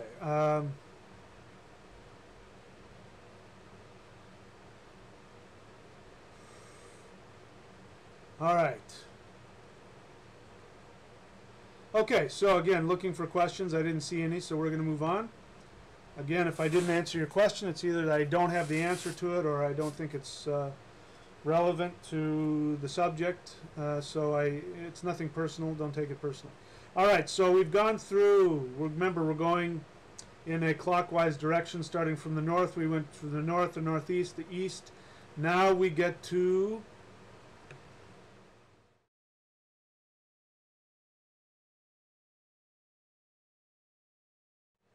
the dwarf home in the southeast.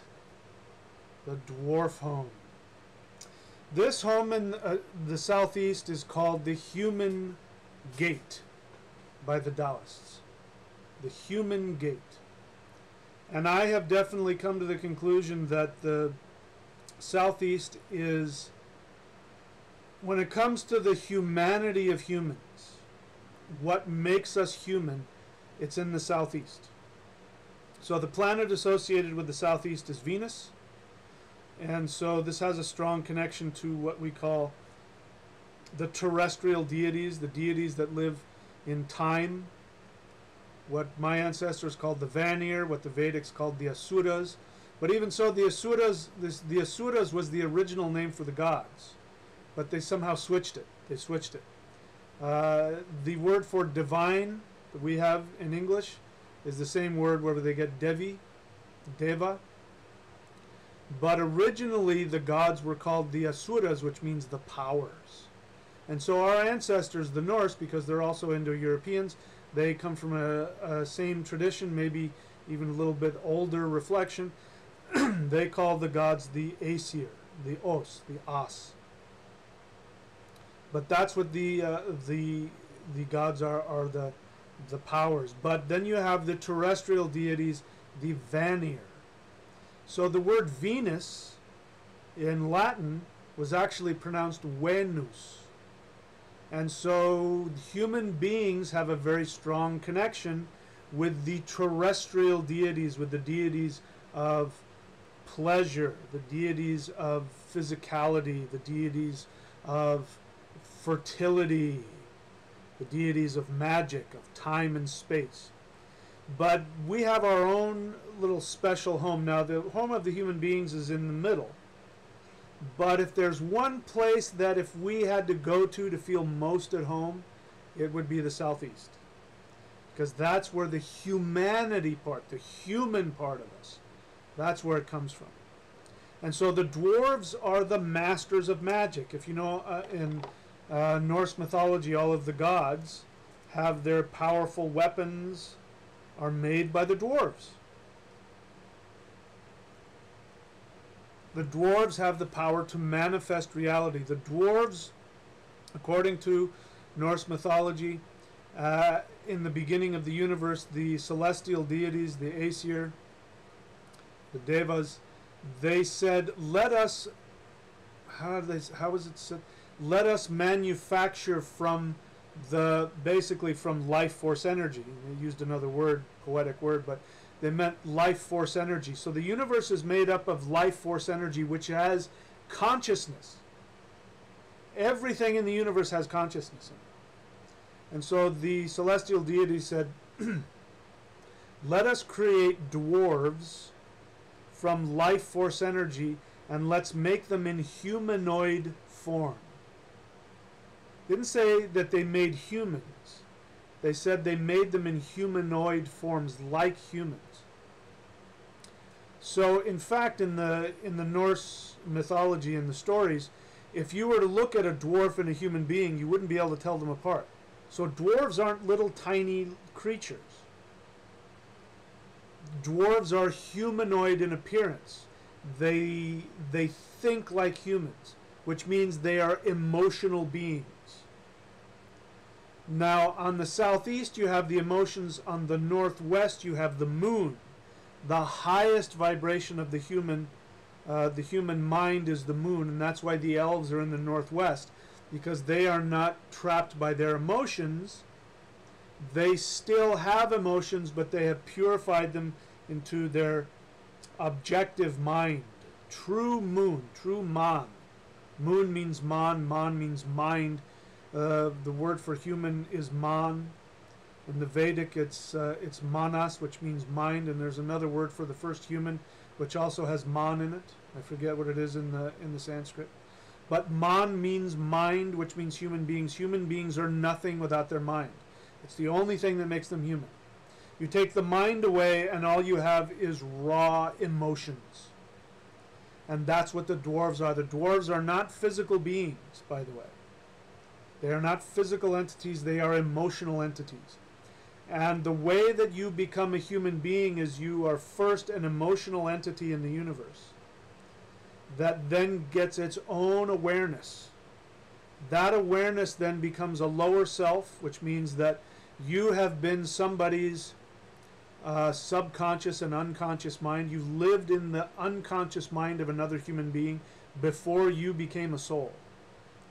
And then what happens is this emotional awareness. That's why it's very important to meditate. It's very, very, very important that you stay in your alignment, because if you don't, you can create a demon. Because demons are nothing more, like the demons that run around and haunt people and possess people, they are nothing more than they were emotional beings who lived in the unconscious realm of a human being who did not stay in alignment. And they got trapped in hate or greed or fear or something. And that emotional essence took on its own awareness, and at some point, either at the death of that human being or at some point escaped that human being, and then was running around the world creating all kinds of damage and chaos. So that's why you have a responsibility to live in your alignment, because there are emotions in your unconscious mind that are gaining conscious awareness. And you have the decision to decide whether or not you're going to create a demon or you're going to create a mind.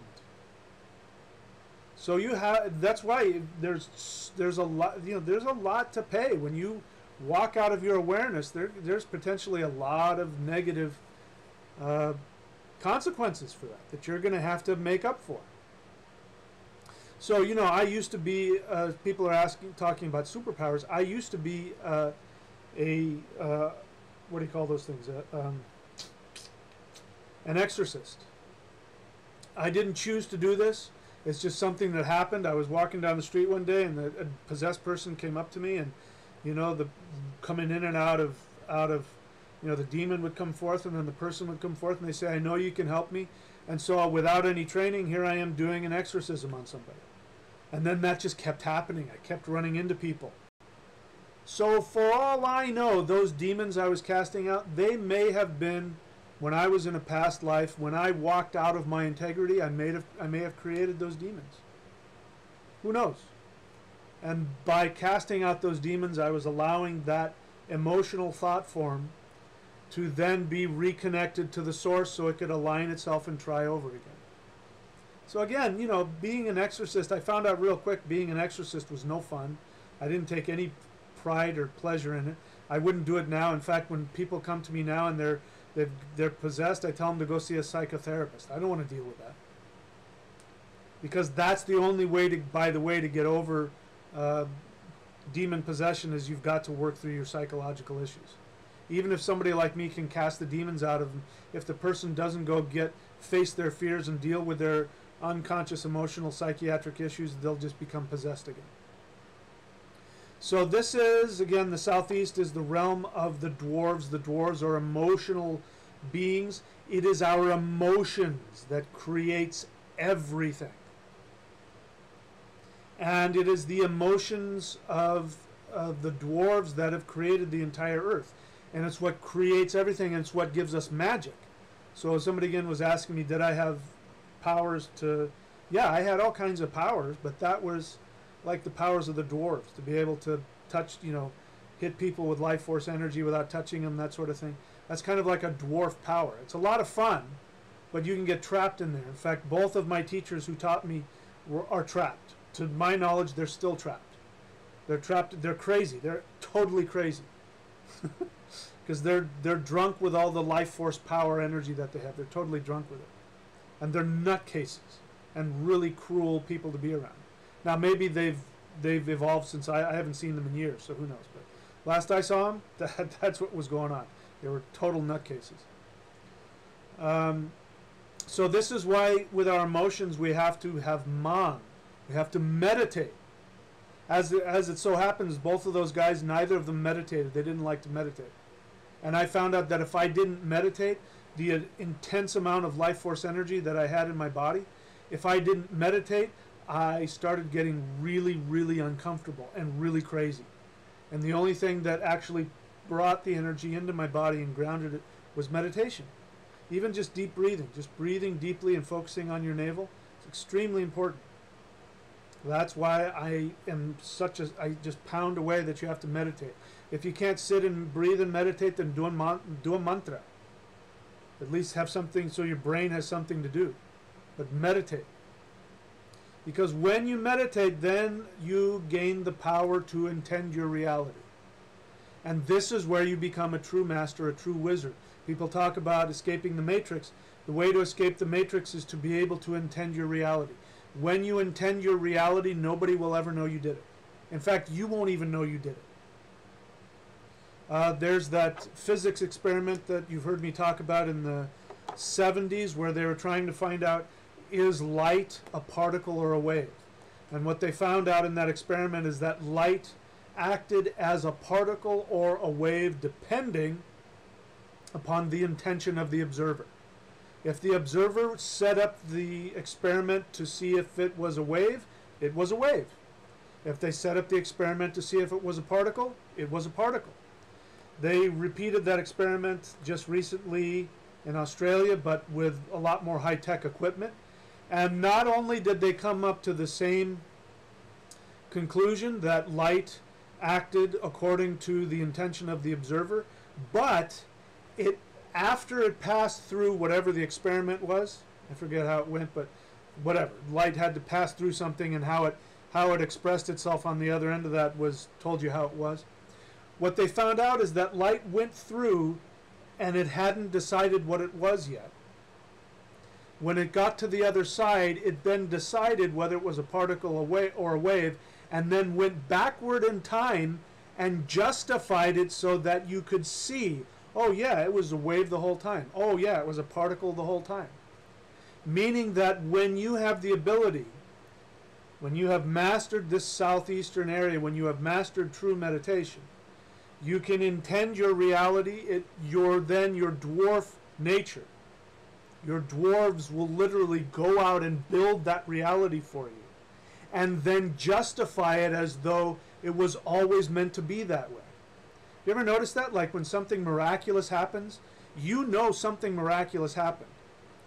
But if somebody were to look at it scientifically, they'd go, no, you see, that was going on 1,000 years ago, and blah. So there was no way that wasn't going to happen. That's not how it works. There's only the now. And in the now, you intend your reality. We're all doing it. And then reality goes back into time and justifies it, so that it makes perfect sense. So that's a true wizard. A true wizard is able to intend his or her reality, and nobody ever knows what he's doing. And I could talk about some guys, you know, there's a true master healer. I want to talk about healing. I forget the guy's name. He's a Huna master, H-U-N-A, Huna master. And he is able to simply look at people's charts without ever touching them or seeing them or talking to them, and he heals them. And the way he does it is that he is of the belief that, again, this whole idea of your orlog, your your debt, your karma to other people. If he is meant to heal somebody, he doesn't try and heal everybody. But if he's meant to heal somebody, what happens is he just wants their information. He wants to look at their chart. And as he's reading their chart, whenever he has a judgment about that person, like that person, you know, bit somebody or threw their feces on the wall or did something really horrible that we would judge them for, he sees that as a flaw in himself. And he goes in and he fixes that so that he sees that person as being perfect. And he knows that if he can change the vision of that person in his own unconscious mind, that then in reality that person will be healed. Because he knows that everything and everybody is his own projection. That's a true wizard master. To my knowledge, I have not achieved that yet. But I have seen some things in my life that come close to that. And you never see it. You know, there's one person in my life, my girlfriend, she sees it. And I don't even know I'm doing it. And she'll go, you did it again. I'll go, what? She said, 3 weeks ago you said, you just blurted out, you said, I want this, and then you forgot about it. And it wasn't possible, and now you have it, and it came out of nowhere. And I go, oh yeah, I guess I did do that. That is the nature of the Southeast. This is what dwarves really are. So we could go on and on and on about this because this is the human home. But, you know, we've only got so much time today, so let's keep going.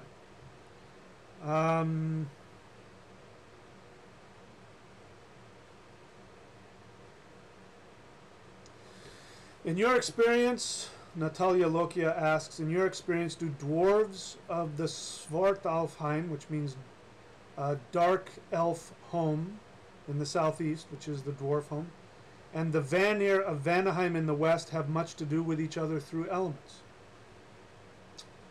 Elements. That's a good question. The southeast direction is a combination of ether and fire. The Vanir in the west, their element is wind or metal. So, I mean, how much connection do they have? I don't know. That's a really good question. And I'm sure if somebody did enough meditation on it, they could come to an understanding. I don't know that I can. That's a deeper question that I am able to answer right now, but it's a great question. Could we incarnate as a giant or a dwarf? I don't think you could incarnate as a giant, but you've already been a dwarf. You don't want to go backwards. So I think you might be seeing dwarves sort of as these fairy tale creatures. That's not what they are. So there's no reason to be a dwarf. You've already been one. Dwarves want to be humans. Dwarves are trying to become human. They're trying to become souls. Sorry. They're trying to become human souls. So there's no reason to go backwards. Okay. All right. Looking again for the questions. Are the dwarves and the dark elves the same beings?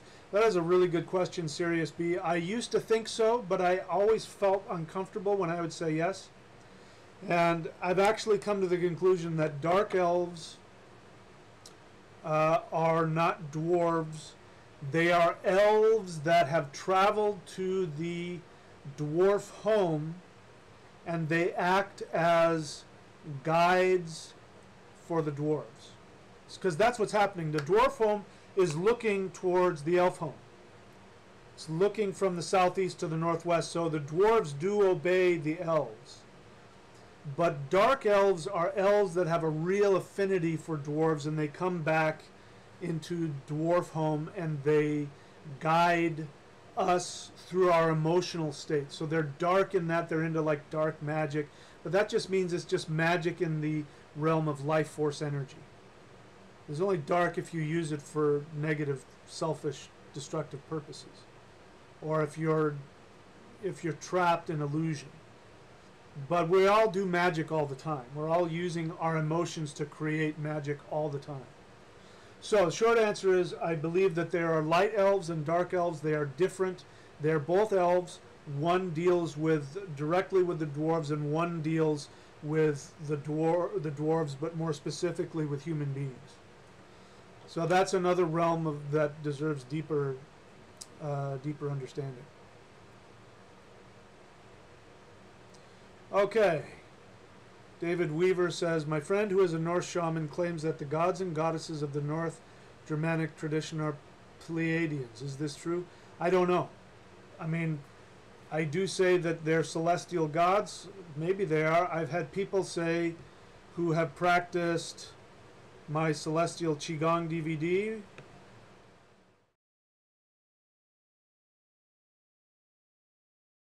I have heard people say that the beings that contact them through doing Celestial Qigong are Pleiadians.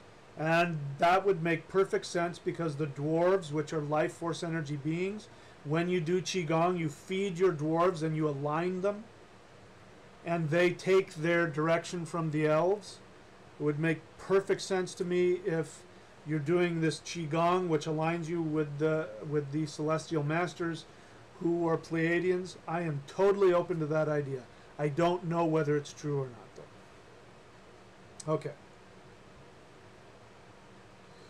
All right, again, so I'm only going to respond to questions. I don't respond to statements. Some of the statements are kind, some of the statements are wise, and some people, want to say critical things of me.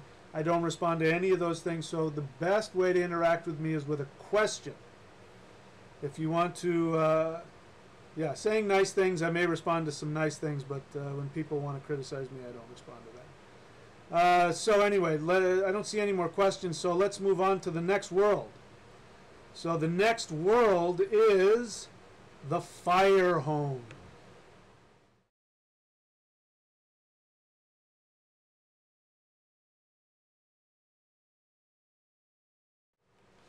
The fire home. The fire home is the realm of the south. So the south, the element of the south is fire. So as I said in the beginning, according to Norse mythology, and I believe in other mythologies, I think the Taoist as well, I don't know what else, but according to Norse mythology, the universe was created because a drop of water from the north and a spark of fire from the south met in the great chasm in the middle and exploded into life. We could call it yin and yang, male and female, positive and negative. It's the combination of these two that creates reality. So the south is the realm of action. It's the realm of Mars. It's the realm of death. The realm of the north is death as well, but we don't relate to it that much because it's energy just coming into manifestation. But the realm of the south is the realm of death in terms of purification. It's the realm of warfare. So whenever you're doing any kind of, well, not all the time, there's other ways to do it, but one of the main ways to do rituals, whether with mantra or with elemental work or with planetary work, where you want to purify negativity, where you want to, chase the demons down, you can use the form of the warrior, which is Mars, which is the south. So as I said, each one of these directions has a positive and negative connotation. The positive form of this is purification through fire, warfare in the sense of spiritual warfare, going out and destroying negativity, getting rid of the forest fires, get rid of the, when there's too much dead wood, right? You have to burn that off so that the ashes can then put the minerals in the soil so that the soil can create more plants. So that's the positive aspect of the south of the fire. There is a negative. The negative is, as we talked about in the beginning, is entropy, which is chaos. And so eventually chaos will overtake the world. Eventually chaos will overtake the world. In the Norse tradition we have Loki, who is the same as Rahu. Loki is the deity of the trickster god. He is actually a very powerful, very sacred deity because he is the only deity who has the willingness to bring destruction to the world so that the world can be purified and move up to the next level. Even the gods are going to be evolved to the next level, but they only do that when you have the clash of when the gods go up against the giants and the demons. So a true demon comes from the southern realm, which is the realm of, meaning like not a demon like an emotional demon that runs around and possesses people. This is a different kind of demon. So there are people who try to worship Surt. Surt is the demon of the fire home. He's really the embodiment of chaos, the embodiment of really entropy, which is when all things that have structure falls apart and you can't put it back. Global warming. You can't put it back. Once it's out there, you can't put it back. And so the whole idea of Odin and his warriors, highest awareness, the highest awareness of Odin, of Shiva, fighting the demons of destruction, which means the demons of entropy, of chaos, they don't win, as you know, in the battle for the end of the world. Odin and the gods lose, and they destroy. Actually, they don't lose. They destroy each other. The demons of destruction and the gods fight, and they destroy each other. And from that mutual destruction comes the next world, with the highest level of the higher level of evolution of the gods. And then it starts all over again. It's just on a higher level. So that is what the South is. The South is the realm of fire, the realm of entropy, but it's also purification on the physical level. Okay, so let's see what else here.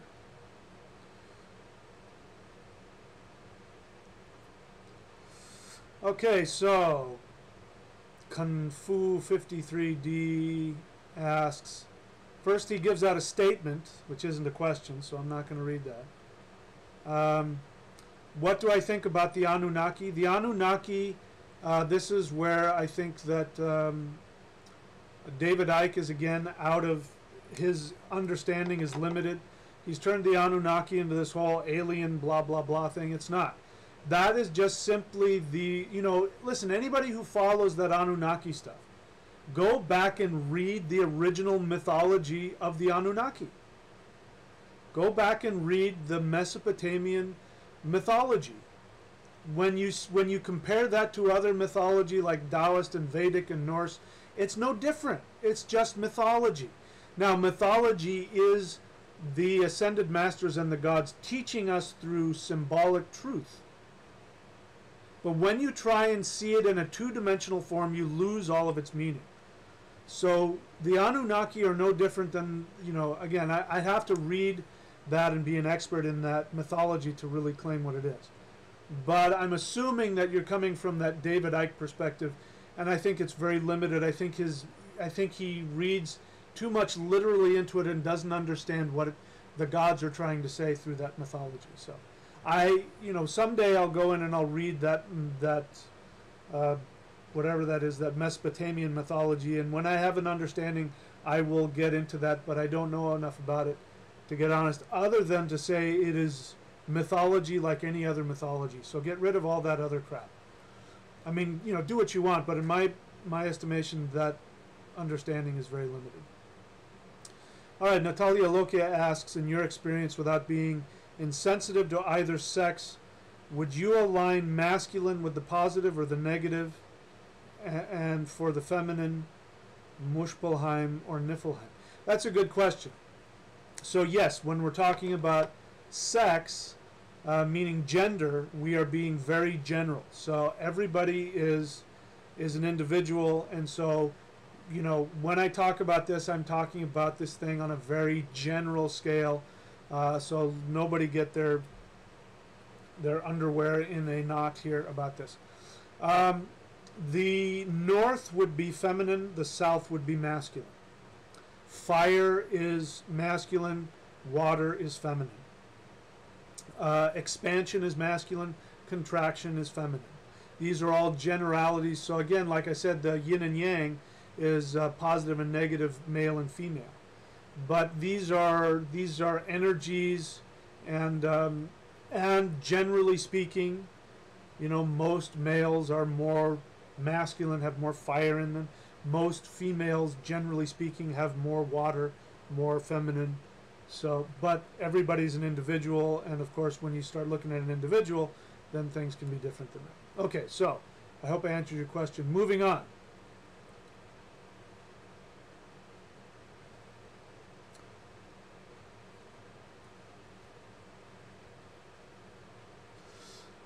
Confused? Yeah, again, I don't know. I'd have to read to know what Enlil and Enki is.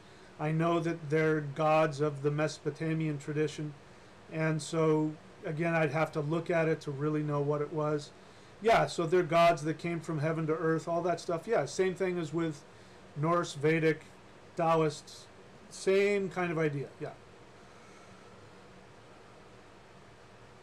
Okay, Surya Ji asks me who that can look at the chart of someone and change it. I can't change your chart. You know, I am a Vedic astrologer, but I can't change somebody's chart.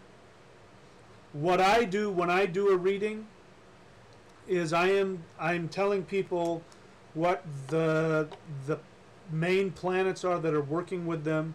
I can tell you which mantras, which deities, based on the sound of the deities. I can tell you those kinds of things to help you make the most out of your life. There are things that you can use to tweak your own behavior to get the most out of your life. But I can't change somebody's chart. Maybe somebody can. I can't do that. Yes, confused. Yes, we are all gods in training. Yes. Okay, so that's it for the questions right now. Let's move on. So we've gone past the south. Let's see how far are we into it. 2 hours and 19 minutes. This is a long one. Okay, so we're now past the south. We'll go to the southwest. Gosh, I would say the two most influential homes to the human being would have to be the southeast and the southwest.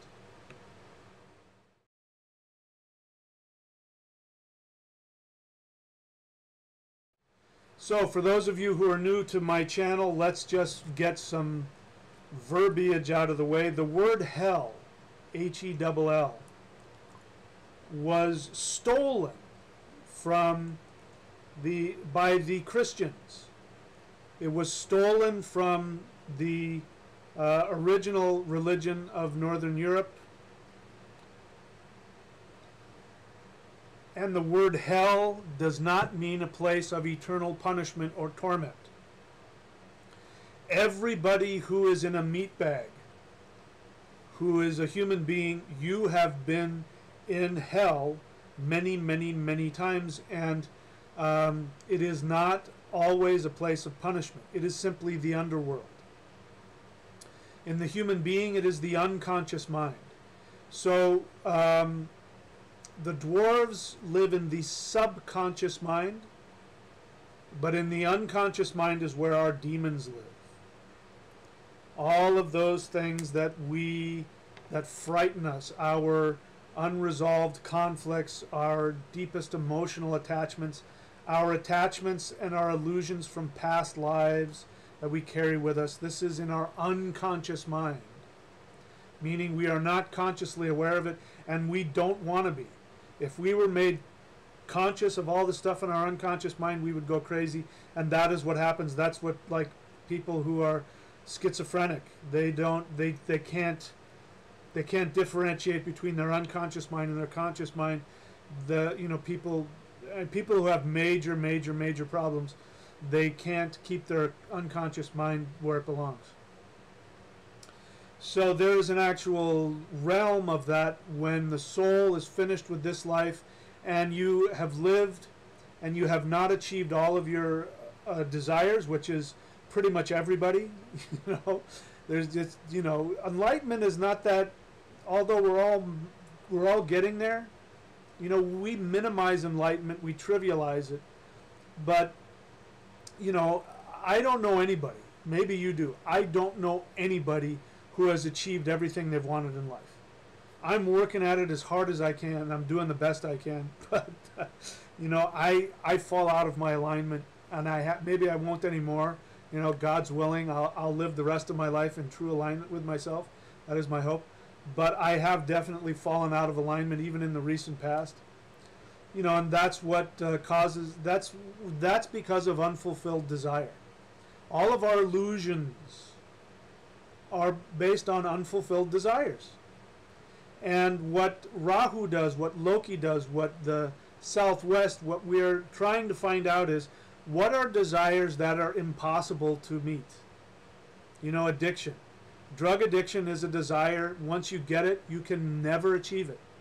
If I just have one more, if I just one more fix, that'll be it. It's never enough. There's never enough sex in the world. Never. You'll never. Even if you have the perfect sexual experience, 10 minutes later, it's like, I need it again. Right?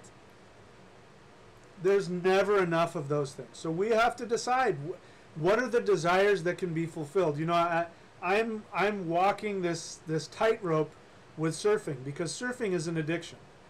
And once you surf one wave, you got to go back and get the other one. But I'm 54 years old now, and I've learned that, you know, no matter what the waves are like, no matter how many people are out in the water, no matter what kind of waves I get, I'm going to go out there and I'm going to have fun. And whatever waves I get, as imperfect as they are, because there's no such thing as a perfect wave, I'm going to enjoy it. And I'm going to, once I've been out there for an hour and I can feel my muscles are getting tired, I'm going to get out of the water. What I used to do is I'd stay out in the water for 4 hours.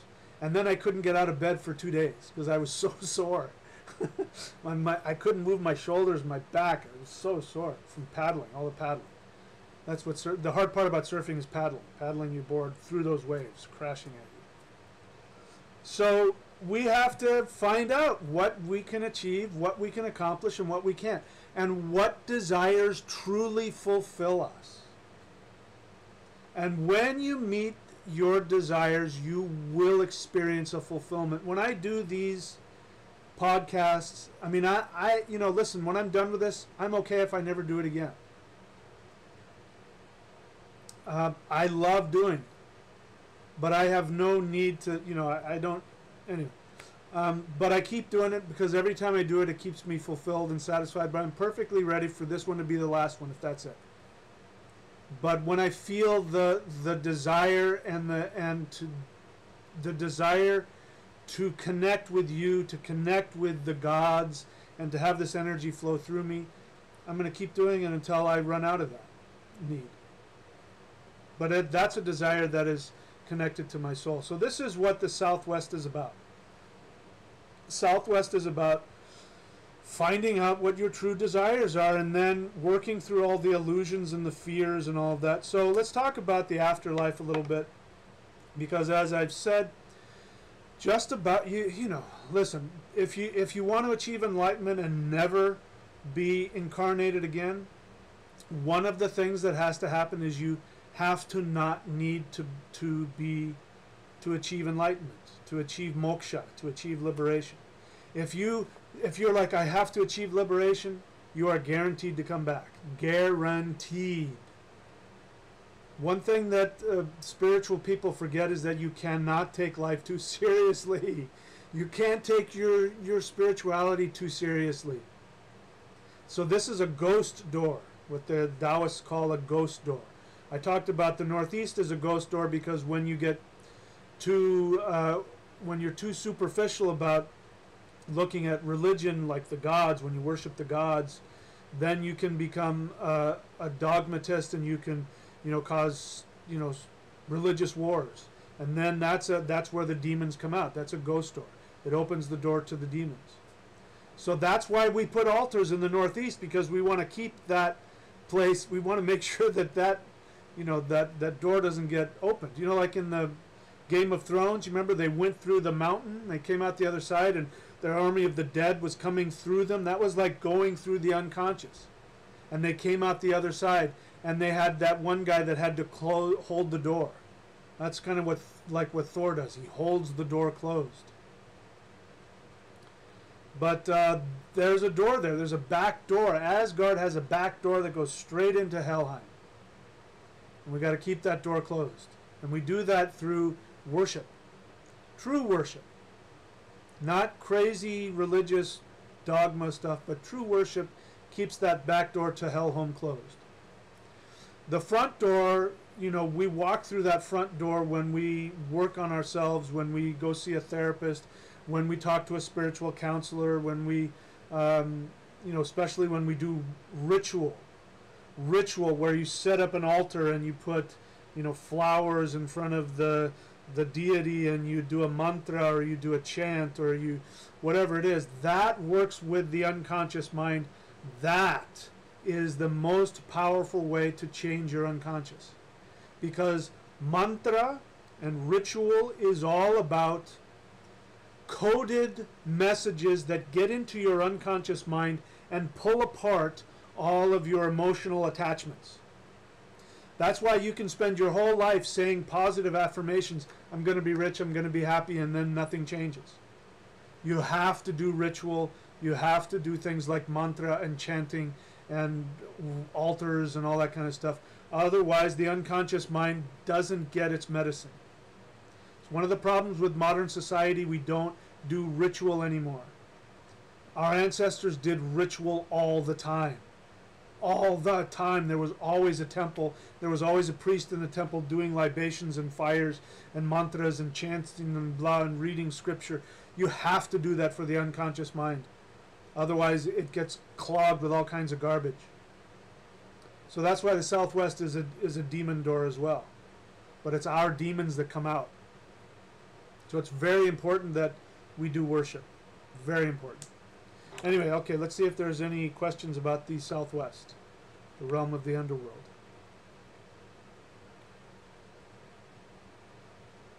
Okay, let's see. Looking for the questions. Do I have a demonstration of how I give my readings? Yes. You can go, if you go onto my channel, again, everybody, again, it's so hard on YouTube. YouTube is just so distracting. It's constantly trying to distract you. Go to my channel page and type in Vedic astrology, and you will see I give readings. You see me give a reading, and what I give, I talk about it. You have to actually put the effort in to go to my channel and find that out. So I know I'm talking down to you, but it's so hard. People just come in and out. They flit in and out from one video to another. There are so many of my videos that are so good that have almost no views on them. Watch my videos. So to answer your question, yes, you can go on my channel and find that out.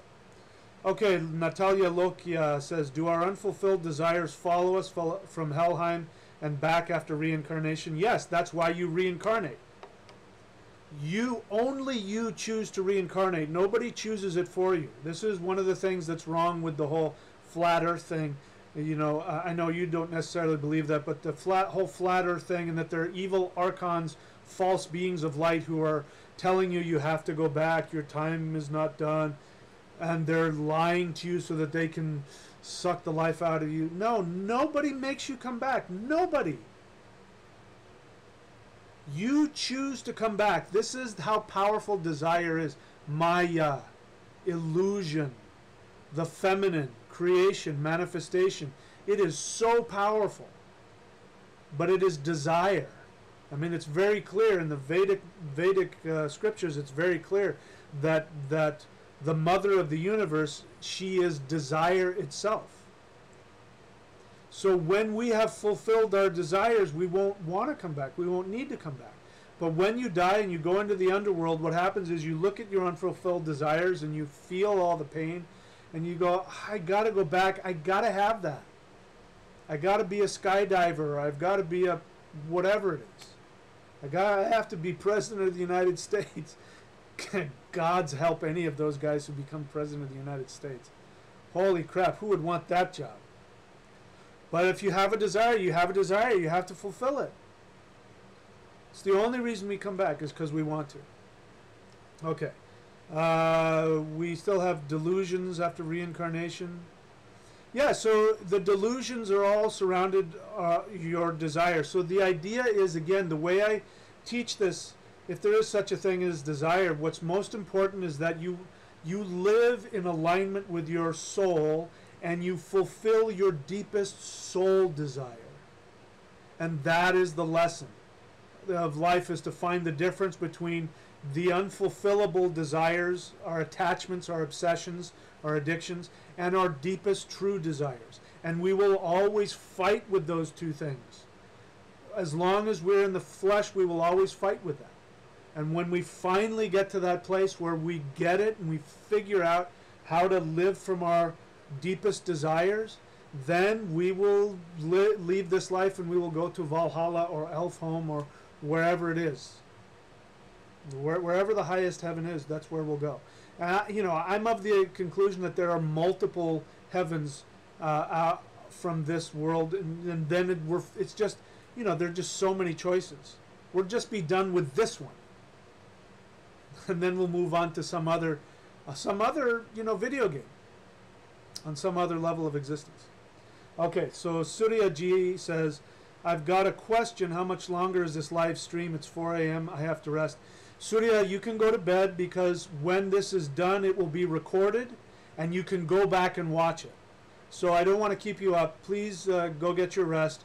It'll be archived, and just go to the thunderwizard.com channel, and you'll see it there. It'll be available. Once it's done, it'll be recorded, and it'll be uploaded. So, my friend, go to bed, get some rest. You can go back and watch this again. Thank you. Okay, so Angie Mariah says, what's going on when you see people for the first time and they feel so familiar to you? Two things. One is they may very well be somebody you've seen in a past life. It's very likely. We've had so many lives that pretty much everybody you run into, you've probably known in a past life, even if you're passing them by on the freeway. So you just get that out of the way. Just assume you probably have. But there's also this thing called, if I'm using this right, psychological projection. And this is what happens when people meet and they fall in love and, oh my God, I've known you forever. What's really happening is that there's an emotional transference and you're connecting with them. And for the first 6 months of every relationship, especially romantic relationships, when that feeling of I've known you forever is your own projection. You're projecting your own desires of yourself onto that person, and so you think you feel this connection. What you're projecting onto them your own feelings, and so you think you see yourself. So that's the answer to that question.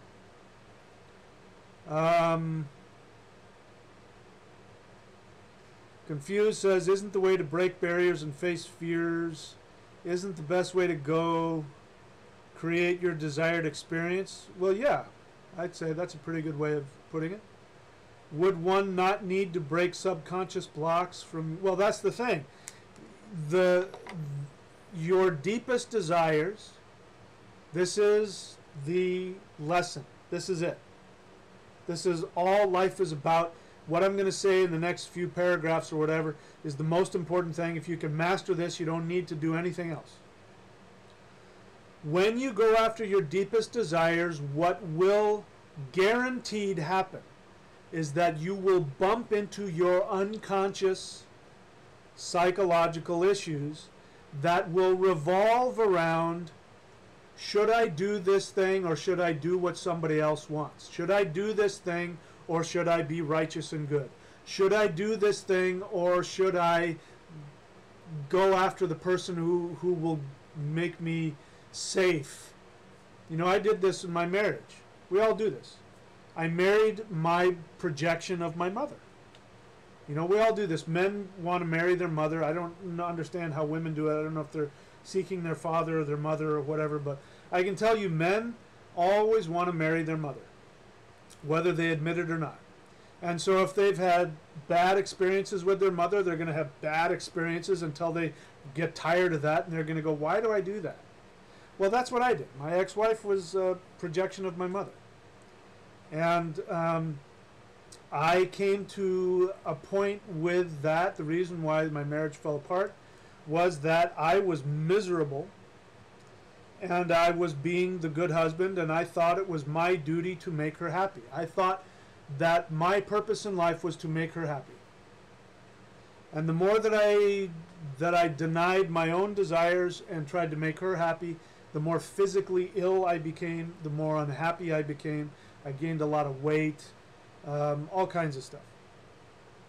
And so finally it got to the point where I had to make a decision between doing what I wanted to do for myself or making her happy. And when I tried to do both at the same time, the marriage fell apart. Now, thankfully, that the universe saw me, and because what happened is that I made a decision to myself that I was going to do all the things that I wanted to do, that my illness was keeping me from doing.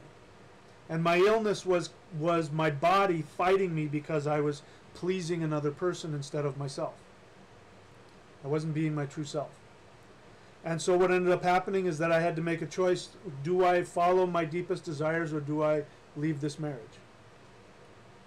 So that is a big example of what will always happen when you go after your deepest desires. You will be forced to face your unconscious issues. So you can't just bypass your unconscious. You can't just, but at the same time, what you're right about one thing. All you have to do is go after your deepest desires. And if you commit to that, no matter what comes up to try and stop you, you will work through all of your unconscious issues. But you can't have one without the other. Okay. George Garanci says, can you elaborate on Hela? Does she have anything important that she can benefit us with? Yes, I've talked about her at length. So go back and watch some of my other videos where I do talk about her. But Hela is the most loving goddess in existence. The closest connection to Hela would be Kali in the Vedic, but they're not exactly the same. Hela is when you go to the underworld. Let's say that you are a mass murderer. Obviously somebody way out of alignment with their true soul. Obviously somebody who's going to have major guilt. When they come out of their body and they realize what they've done, they are going to be just steeped in guilt. And what's going to happen is they're going to get pulled into the underworld, and what they will do is that they will create a horrific punishment hell for themselves. They might even have the devil there. They might create the devil. They might have Jehovah, whatever. They might create the judgment and all that kind of stuff. But what will be there is Hela. She will be there, and she will have no judgment, and she will let that person beat themselves up for infinity. If that person wants to put themselves through hell for 10 trillion years, Hela will stay there and will say nothing. I get very emotional when I think about her. The amount of patience and the love that she has is unfathomable. And when that person is done beating themselves up, she will be there and she will embrace them and clean them up and say, are you ready to go back? Are you ready to go back and heal yourself? And when they are ready, when they're done beating themselves up, then she will take them up to the higher levels of the underworld where they can look at their life and look at where they're going and love themselves again. It is the place of ultimate healing. So anyway, yeah, I obviously have a strong emotional connection to her. I love her very much. Anyway, moving on. Would you consider meditation to be a ritual dealing with the unconscious? There's a difference between the unconscious and the subconscious. I know it's confusing, but meditation does have an effect on the unconscious mind, but meditation is the subconscious mind projecting and intending.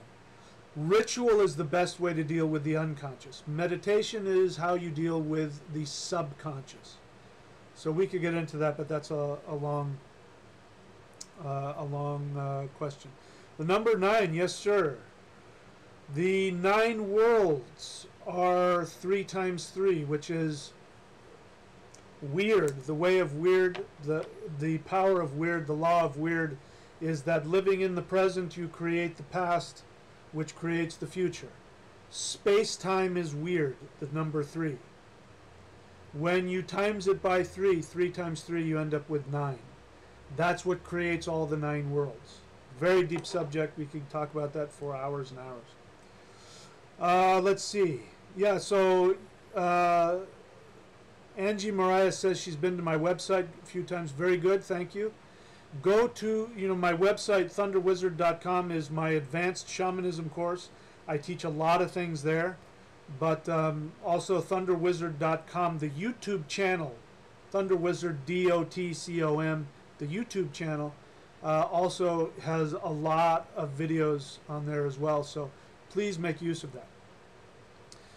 Natalia Lokia, do you find that by remembering our past incarnation in hell we can better understand our current selves? Absolutely.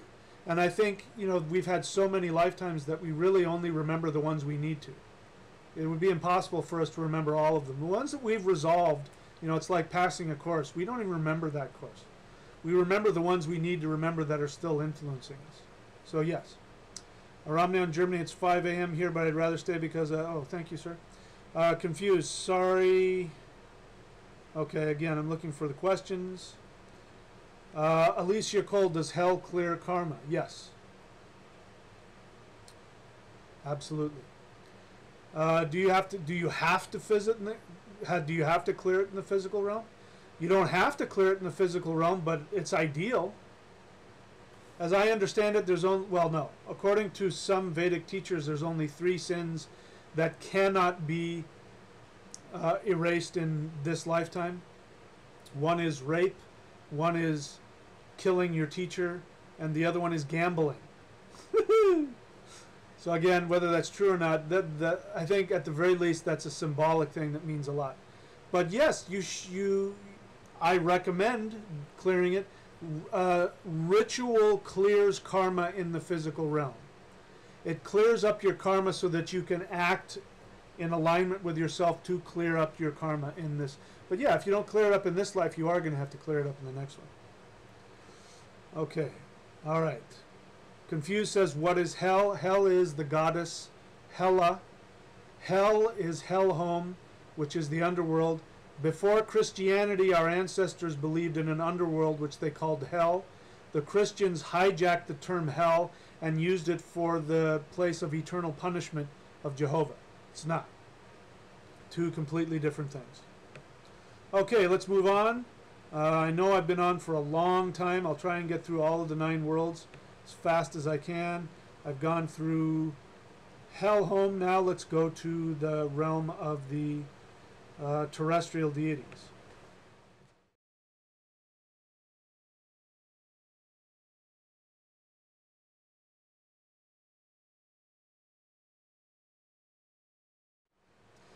Okay, the terrestrial deities, the Vanir. What, you know, Vedic or modern Hinduism, I should say. Modern Hinduism has kind of a skewed view of the Asuras, which is really used to be, the Asura used to mean Deva, and then they used it to talk about the terrestrial powers, and they called them Asuras. We call them the Vanir, which means, comes from the same word as Venus, Venus, Venus, means the gods of fertility, the gods of love, the gods of magic, the gods of prosperity, the gods of success, everything having to do with physical pleasure, physical instincts, physical needs, the gods of riches, money. These are all the terrestrial gods.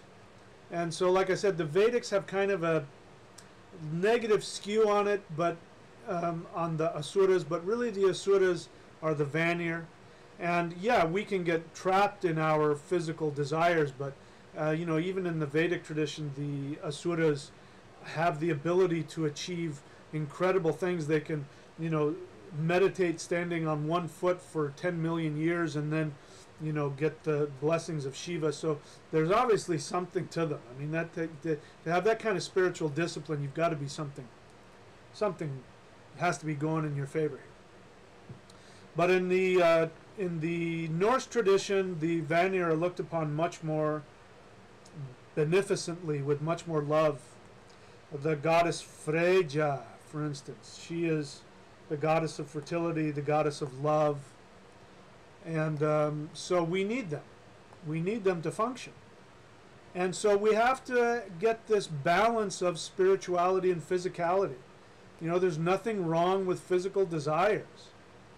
As long as we have got, you know, and there's a reason why we get to the west after we go through the southwest, because once we go through the underworld and we look at our obsessions and our addictions and we balance them, then we can live in true wisdom, which is what the Vanir are. The Vanir are true meditators, the masters of meditation, because they live in time. This is one reason why the Vanir are always fighting with the Aesir, because the Aesir live in timeless purity.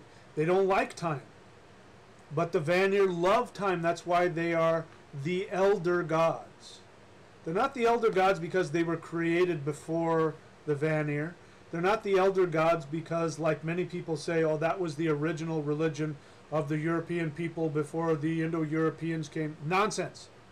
The first Indo-Europeans landed, they went all over the place 50,000 years ago. So the first people in Northern Europe were Indo-Europeans, and they believed in the Vanir and in the Aesir. They may have had different words for it, but that's what they believed. And so we've always known that there were celestial gods and terrestrial gods. We've always known that. And so we have this balance, and some people are more aligned with the terrestrial gods. The people who are more aligned with the terrestrial gods are more likely to be people who are into alternative lifestyles or more liberal or progressive in their politics. People who are more aligned with the celestial gods are going to be more conservative in their politics. And that's because they're aligning with different sides of the brain. The left side of the brain, what is that? The right hand. What is the right side of the thunder wheel? That's where the Aesir are. The right brain, which is more liberal, which is more artistic, which is less judgmental, is the left side of the body, which is connected to what? The West, which is where the Vanir are. Listen, there's no coincidence. This is a science. I'm not just throwing stuff together. I'm not making stuff up. This is a science found everywhere you look, in multiple traditions, in multiple layers. It's a hologram. You look at one thing and you find you keep digging and it'll tell you something else. You look at it on the literal plane. If you look at it through language, you look at it through symbol, you look at it through energy as it's coming in, you look at it through different gods. It's all going to say the same thing. That's how you know you're dealing with a real tradition, not something that somebody has made up. That's why I always use the phrase traditions that have an unbroken connection into prehistory, because the traditions that don't have a connection into prehistory, more often than not, are things that have been made up in modern times with people who no longer have a connection to the original teachings, who don't know how to interpret what's right in front of them. That's the problem with David Icke. He doesn't have the training in the traditional understanding to be able to look at the mythology of the Anunnaki and know what it's talking about. So he looks at it from his perspective, which is a modern dualist, two-dimensional perspective, and he comes up with this idea of space aliens and living on the moon, and the moon is a spaceship, and the Saturn reptilians. He can't see things, and it's not his fault. He hasn't been trained. Before I did all this work that I'm doing now with my ancestral tradition, I spent 25 years training in Taoist traditions that had an unbroken connection into prehistory, training with Africans. That's the home of all human beings, is Africa. Training with Kundalini yogis, training in the Vedic tradition. All of that is what gave me the ability to look at the Norse mythology and know exactly what it meant. And that's why I can look at Norse mythology, and when it says Thor in the east, I go, oh yeah, of course, we already know. Well, the sun worships Indra. And where's Indra? In the east. It's the same thing. This is a real science, you guys. That's why if you practice what I'm teaching you, even if you don't understand it, and I'm not saying that you should take everything, without understanding it, but even if I give you something, a ritual to do, and you don't understand it, just trust me, go do it. You will see something happen. I'm not making this stuff up. And I'm not saying that to toot my own horn. I'm saying that to give you the reality that there is another reality out there. The gods are there. The ascended masters are there. Life force energy is there. We can touch it. We can interact with it. It is real. I want you to have a feeling of trust in the universe. That is the most important thing. If you trust in the universe and open yourself up, even if you don't know what's out there, and you just say, you know what, I surrender myself to the life force energy of the universe, and I surrender to my own divinity. I don't know what happens next. Whoever's out there, help me. Watch, your life will change if you mean it. I want you to have the feeling that there is something you can grab on and hold with your, literally with your hand. Okay? You can become the master of your own destiny. That's really what I want you to know. That's why I keep hammering away that this is a science. Okay. Moon Augustine says, since I started working with your teachings, especially runes, by the way, I feel kind of drawn to address Freya, and sometimes I wonder why her. Why worry about it? I'd have to look at your chart. I think I have your chart somewhere. Probably in your chart somewhere. There's Venus is probably very strong in your chart, but you know, who cares? You know, your intuition is the strongest thing there is. If you feel drawn to her, do it. Why? Ask her. I'm sure she'll tell you. Surya G says, did I train in India? No, I did not train in India. All my training was here. The great thing about living in Los Angeles is that everybody comes here. So my African masters, they came directly from Africa. My Taoist masters, they lived here. My Kundalini yoga masters, they lived here. Those who taught me Vedic, they lived here. So that's the great thing. I didn't have to leave. One of these days, my friend, one of these days. How old am I? I am about to turn 54. Okay, so moving on.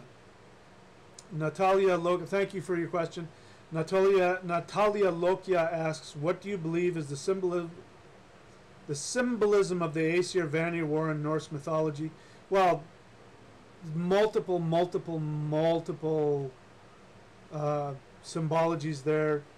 You know, one thing that comes to mind is at the very least, this is the, you know, the Aesir and the Vanir fight, but they're also best friends, you know, at the same time. So they have this mutual, like, love-hate, you know. So it's not like they want to kill each other. There's just this tension. So that is the tension between our higher selves, our spiritual-minded selves, and our physically-minded selves. That's it. It's that simple.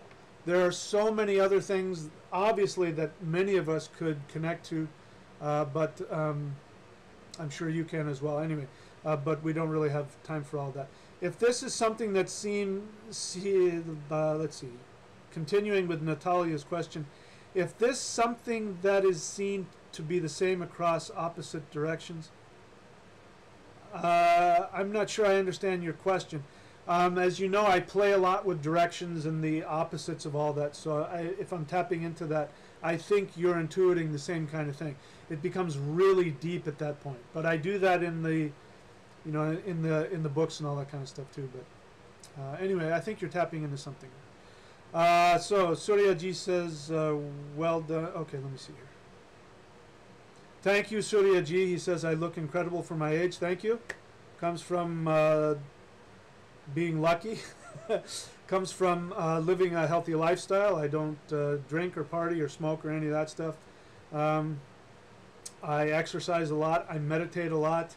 But most importantly, I try to have as much fun as I can. That's the main thing. Have as much fun. If there's one commandment in the universe, if there was such a thing as a commandment, the one commandment is have as much fun as you possibly can. Because that's really all that matters. Really, that's it. But thank you for the compliment.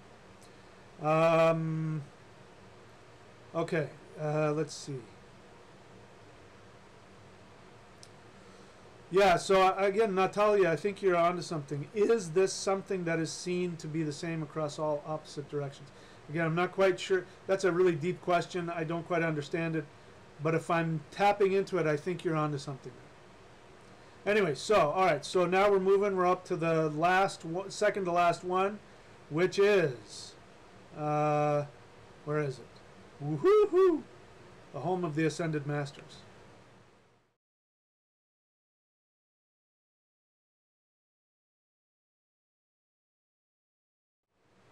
All right, so let me do some quick business, and then we'll come back and we'll talk about the Ascended Masters. I want to catch my breath so that I do them the justice that they deserve.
Okay, I'm back. So now we're going to talk about. Let me get my little costume here ready here. We're going to talk about the ascended masters, the elves. So the word elf is a very old European word which means shining one.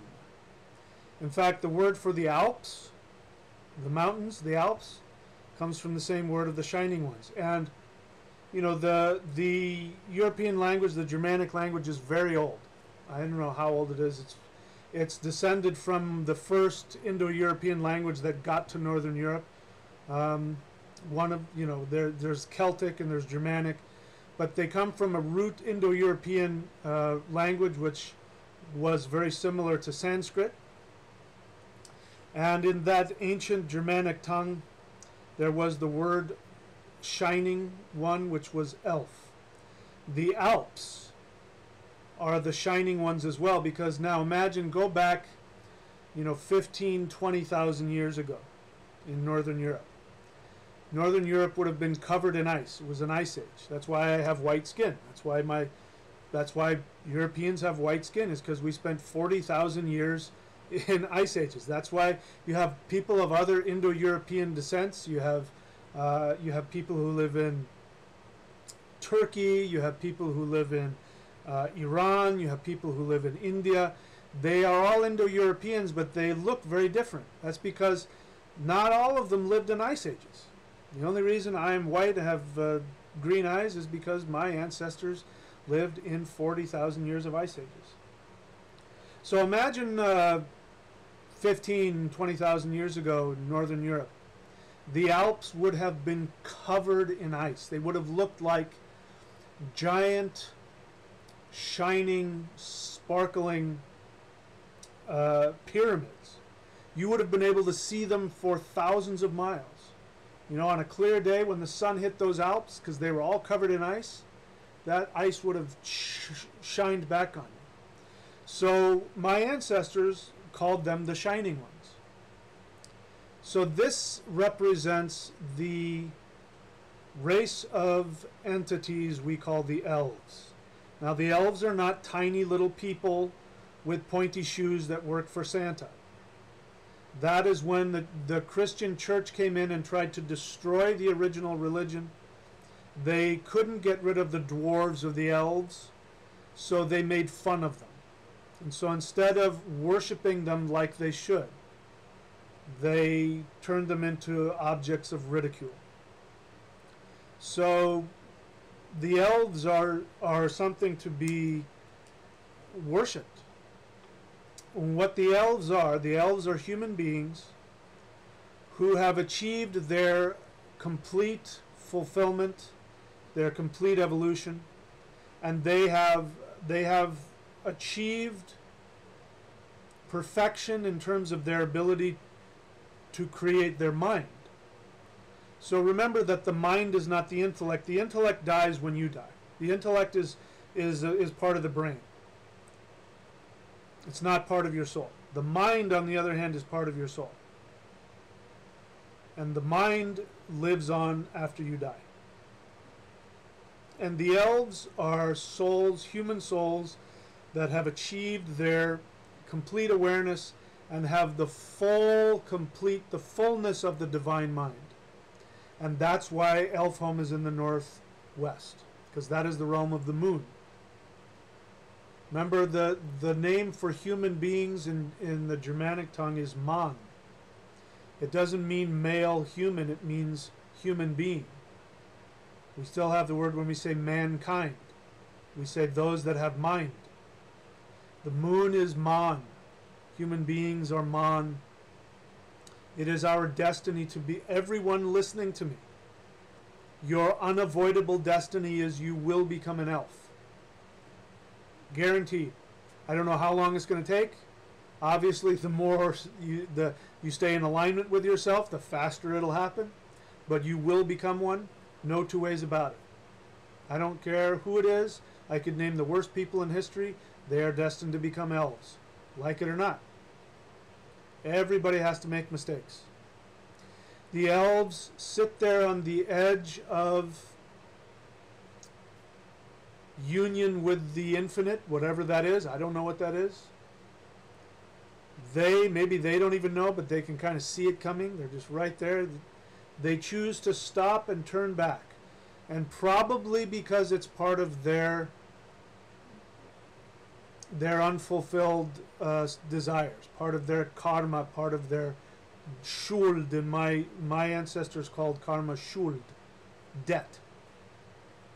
The debt that they have to their experience as being human. In fact, what I'm getting now is a deep sense of gratitude. I know this isn't coming from me, it's a deep emotion. They look back at the earth and they look back at the human existence and they look back on it with deep reverence and with a deep sense of gratitude. What a privilege it was for them to be human. Again, this this isn't my emotion. This is coming from somewhere else. And to understand how privileged human beings are. And so they feel it is their responsibility to look back towards us and to be available to help us when we need help. When we need help living our lives to the fullest, was what I just heard. They have such respect for us. And they never impose themselves on us. Very, very rarely will they step in, and if you see, an angel or something like that, assuming it's not your future self, it's an elf that's coming to guide you back into alignment with yourself. But they won't. They'll let you make whatever mistakes you need to make. They'll let you fall as hard as you need to fall. They won't stop you. But all you have to do is face the northwest and simply ask to be guided. If all you do is just simply breathe and meditate towards the northwest, you will be guided towards living your highest alignment with yourself. Those are the elves. They sometimes appear, I think, as sometimes tiny little lights. Fairies, we talk about fairies. I think sometimes those are elves. But they really are not interested in appearing to us. They're not interested in distracting us. They're not showboats. They really don't care about any of that. They're only interested in helping us, and so they do have a strong connection to our mind. You can connect to the elf realm with your mind at any time. And I don't necessarily mean go there and travel and see something beautiful like, Lord of the Rings, elf home or whatever. As wonderful as that is, that's not what I mean. I mean that you can just simply with your mind at any point in time choose to connect with the vibration of the ascended masters and their awareness, and that you can at every moment in your life, I'm being told, you can constantly stay in connection with them, and they will always help you. Again, I'm getting a lot of emotion. It's not coming from me. So the elves, thank you for making an appearance. They made an appearance tonight. Yeah, and it's kind of embarrassing, the kind of stuff that wants to come through me right now. But they're saying really wonderful things about all of you.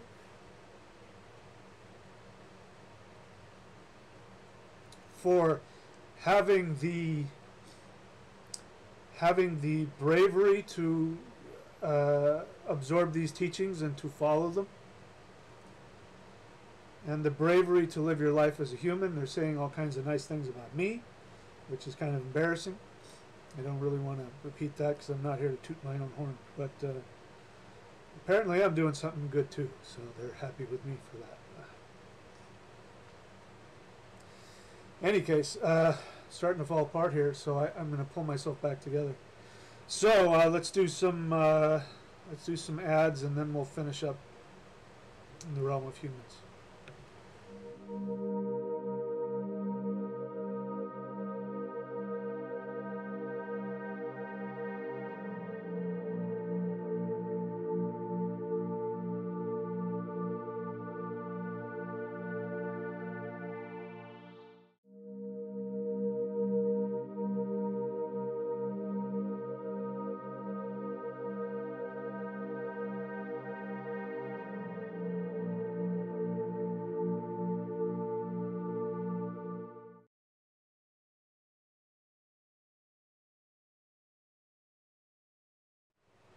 Okay, so that was pretty intense. Let me see if there's any questions here.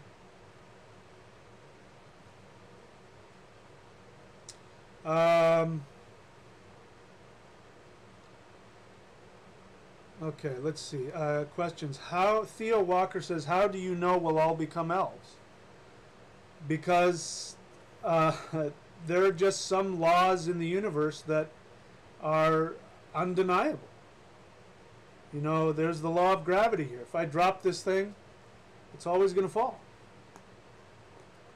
Human beings will become elves. It's just the way it is. How do I know that? You know, is there anything I can tell you that will prove it to you? Just, you know, however long it takes, 1,000 years, 100 years, 10,000 years from now, just remember I told you that you were going to become an elf. I can wait. It will happen. Natalia Loka asks, are elves bodhisattvas?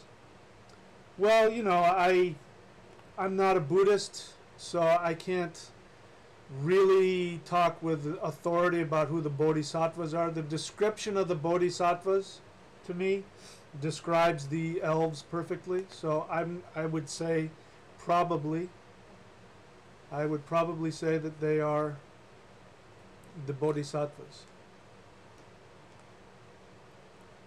Natalia Loki asks, what do you believe happens after we enter the void? I don't know. I'm not even sure I know what that is. I think my thought process now is that, you know, as the elves, the bodhisattvas, stand at the edge of union with infinity, I think for us, we can only understand it as being, you know, infinity where you lose all of your identity. But I think it's, for them, it's another realm of existence that is just a super high realm of union. But I think there's more to it. I think they have more places to go. That's just me talking my opinion. I think it's beyond our comprehension at this point. Let's see. What do I think about gods and energy? My feeling about the gods is that the gods are like the giants in that they are forces of nature. And I think that I think the gods look at us with a lot of awe. I keep telling you guys that if you follow your highest awareness and you fulfill your destiny, the gods will serve you. The gods bow down to you and serve you. Because to do what you are doing is beyond their comprehension. They're fixed. They're fixed in who and what they are. They can't go beyond that. We can. So I think they look at us with awe and respect. You know, they get to evolve in their own way as well. So you know, Ragnarok, the myth of Ragnarok, you know, when the forces of chaos and the gods and the human beings who fight for Odin, and who knows, the elves, who knows going to be in that fight, I don't know. But at the end, when all of that comes together and everything destroys itself and then is recreated to the next level, the gods evolve to the next level. The myths are very clear about that. Yeah, even Odin, the king of the gods, you know, gets the three selves of him get evolved to the next level. I really have to do some more meditation and some thinking about that to be able to go more deeply in that. So I won't. I'll just keep it there. But yeah, that's a great question. Natalia Lokia says some kind things to me. Thank you. I appreciate that. Theo Walker says, I'm looking for a question.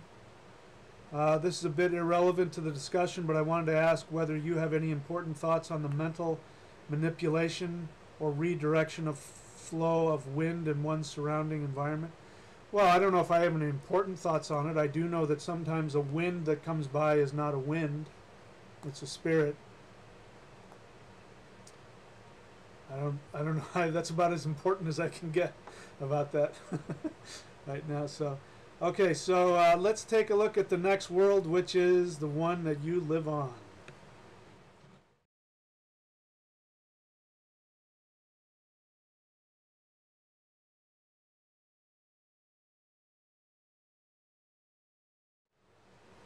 So I made sure to keep the moon in there. You saw that the moon was up there in the corner there of that picture. Because without the moon, we are nothing. You cannot be a human being without the mind. And the moon is the celestial reflection of the sun. And the sun is a portal to the universal soul. And the moon is a portal to the divine mind. And so the more time we can spend, I talk, of course, I'm a thunder shaman, but my dharma devata is moon. The guy who made this, really intuitive guy, without realizing it, he put a lot of moon. It kind of looks like the moon, the surface of the moon, the little craters in there. So these are very powerful tools for me because the moon is my path to my highest path, my dharma, my orlog. In my ethnic tradition, dharma is called orlog, which means origin law, the law of your true self. Your destiny. Your destiny is not written somewhere out there that happens to you. Your destiny comes from you. You live what has been put in you by you. You created a little program and you put it into your own soul, and then it's like you stuck it in your pocket and you went into whatever body you went into. And you brought that with you. You're not consciously aware of it all the time. But it's that thing in you that says, there's that thing I have to do, and you're trying to find out what it is. And so all of the things that you do, what's interesting is that I didn't memorize it, but druids, we don't know. The true teaching of the druids are gone. It's been taken away from us. We don't know what they really were. We have little tiny bits and pieces. But one thing we do know is that they trained for 20 years. And they had very specific training, and I don't have it in order. I don't know what it was. But they trained as actors, storytellers. They trained as herbalists, and they trained as scribes, and they had all these different trainings. And then they did magic, and they did ritual, and they had all these things that they trained in, and they trained in it for 20 years. And when they'd gone through all of them and they went through their 20-year training, then they were druids, which means master. And as I looked at it, it was just a couple of years ago, I looked at it and I looked at what they did when they did it, and I realized, oh, I've done all that. There was a point in time when I thought I was going to be a preacher when I was a kid, and I went and I studied, the Bible, and I was going to be a Christian preacher. And of course, I talked myself out of that when I realized that didn't make any sense. I went into acting, and I studied language, and I wrote poetry. I became a musician, a drummer. I went through all these things, which were the things that druids were required to learn before they could become a druid. And it took them 20 years. And I realized after I'd been doing things for 20 years, I looked at it, and interestingly, I had done it in the exact order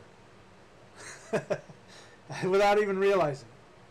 So my point here is, again, not to toot my own horn, the point here is that when you don't know what it is you want to dive in and study this thing, and you're going to become this for 5 or 10 years. And then that doesn't work out, and then you go and become that for 5 or 10 years. And you train your soul, and when you finally get to that place, you know exactly what it is you want to be. And you're no longer searching.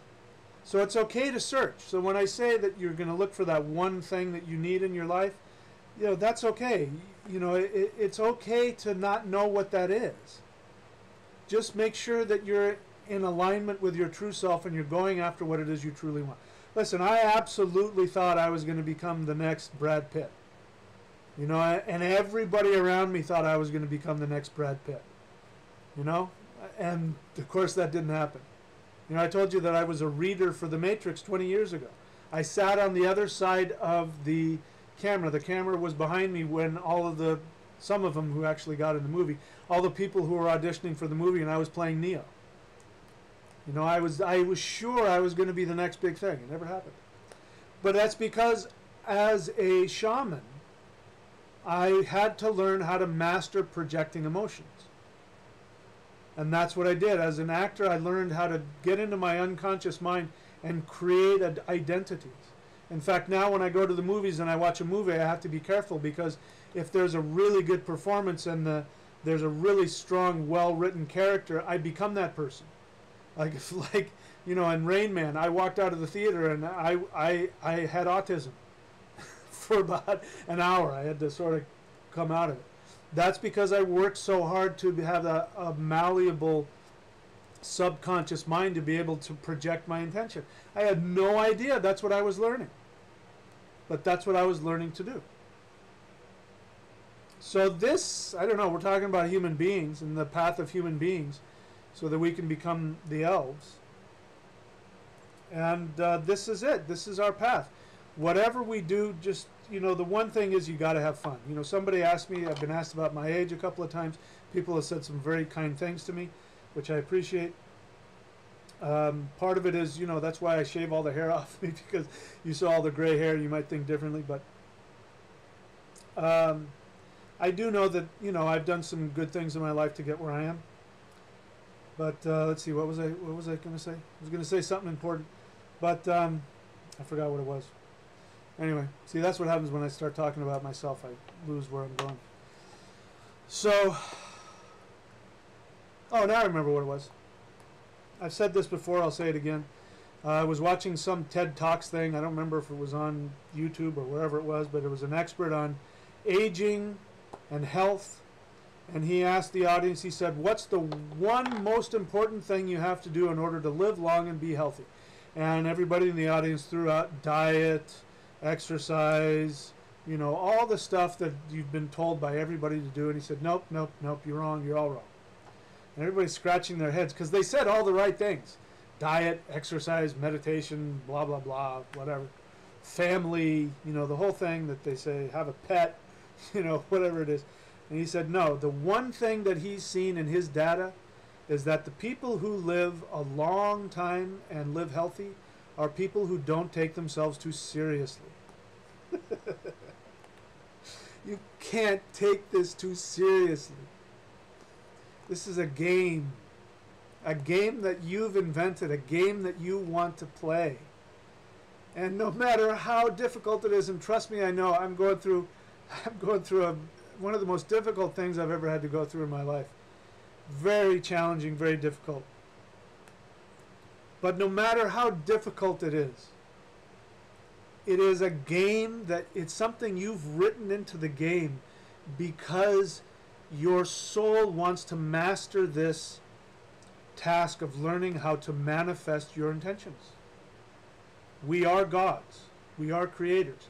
And when we leave this life as human beings, I don't know what we're going to be, but it's going to be something huge. And we are going to be those beings, those thought beings that create whole entire universes.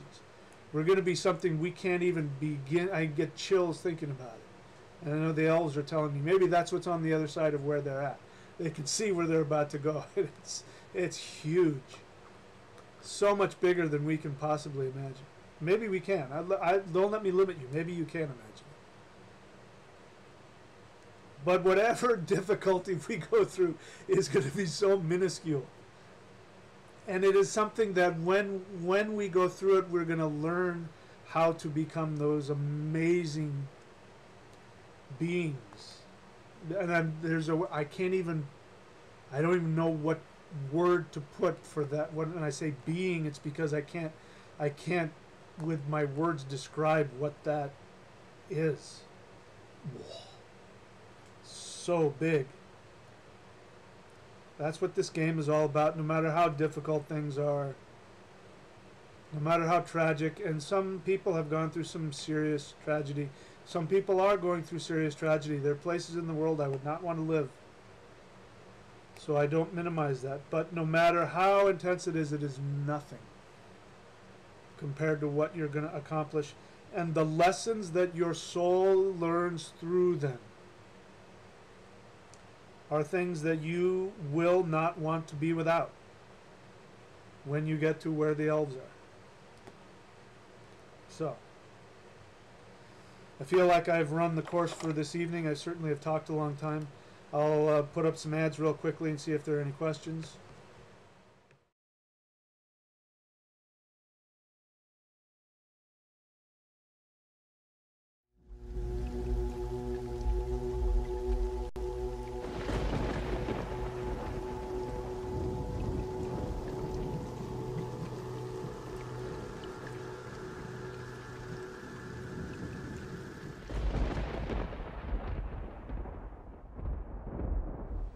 Okay, so there are a couple of questions. Surya Ji asks, do you do puja to Chandra then? I have done puja to Chandra.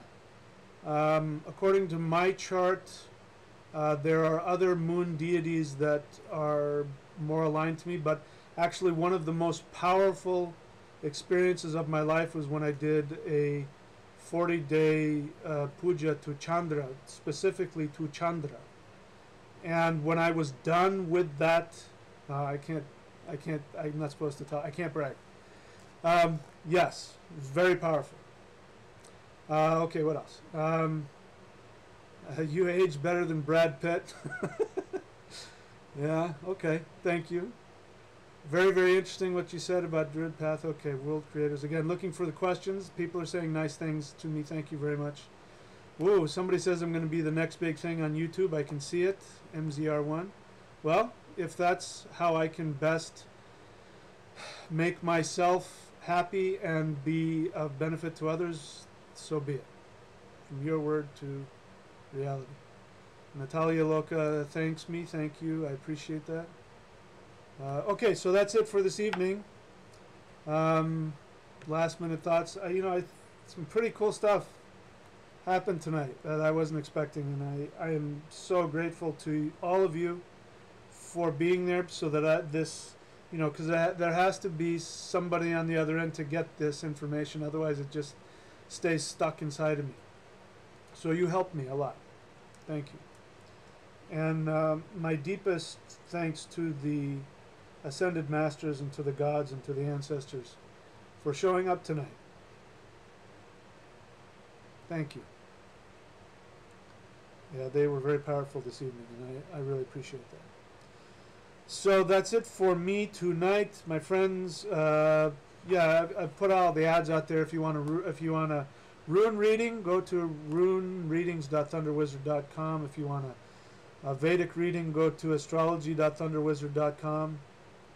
If you want to learn deeper shamanism, go to thunderwizard.com and sign up at any level. That's one of the best ways to support me, is the monthly subscriptions, because that means that money comes to me every month. I can bank on it, and then the more money that comes in through this, the less time I have to do other work I don't want to do, because I just want to do this full time. Really, this is all I want to do.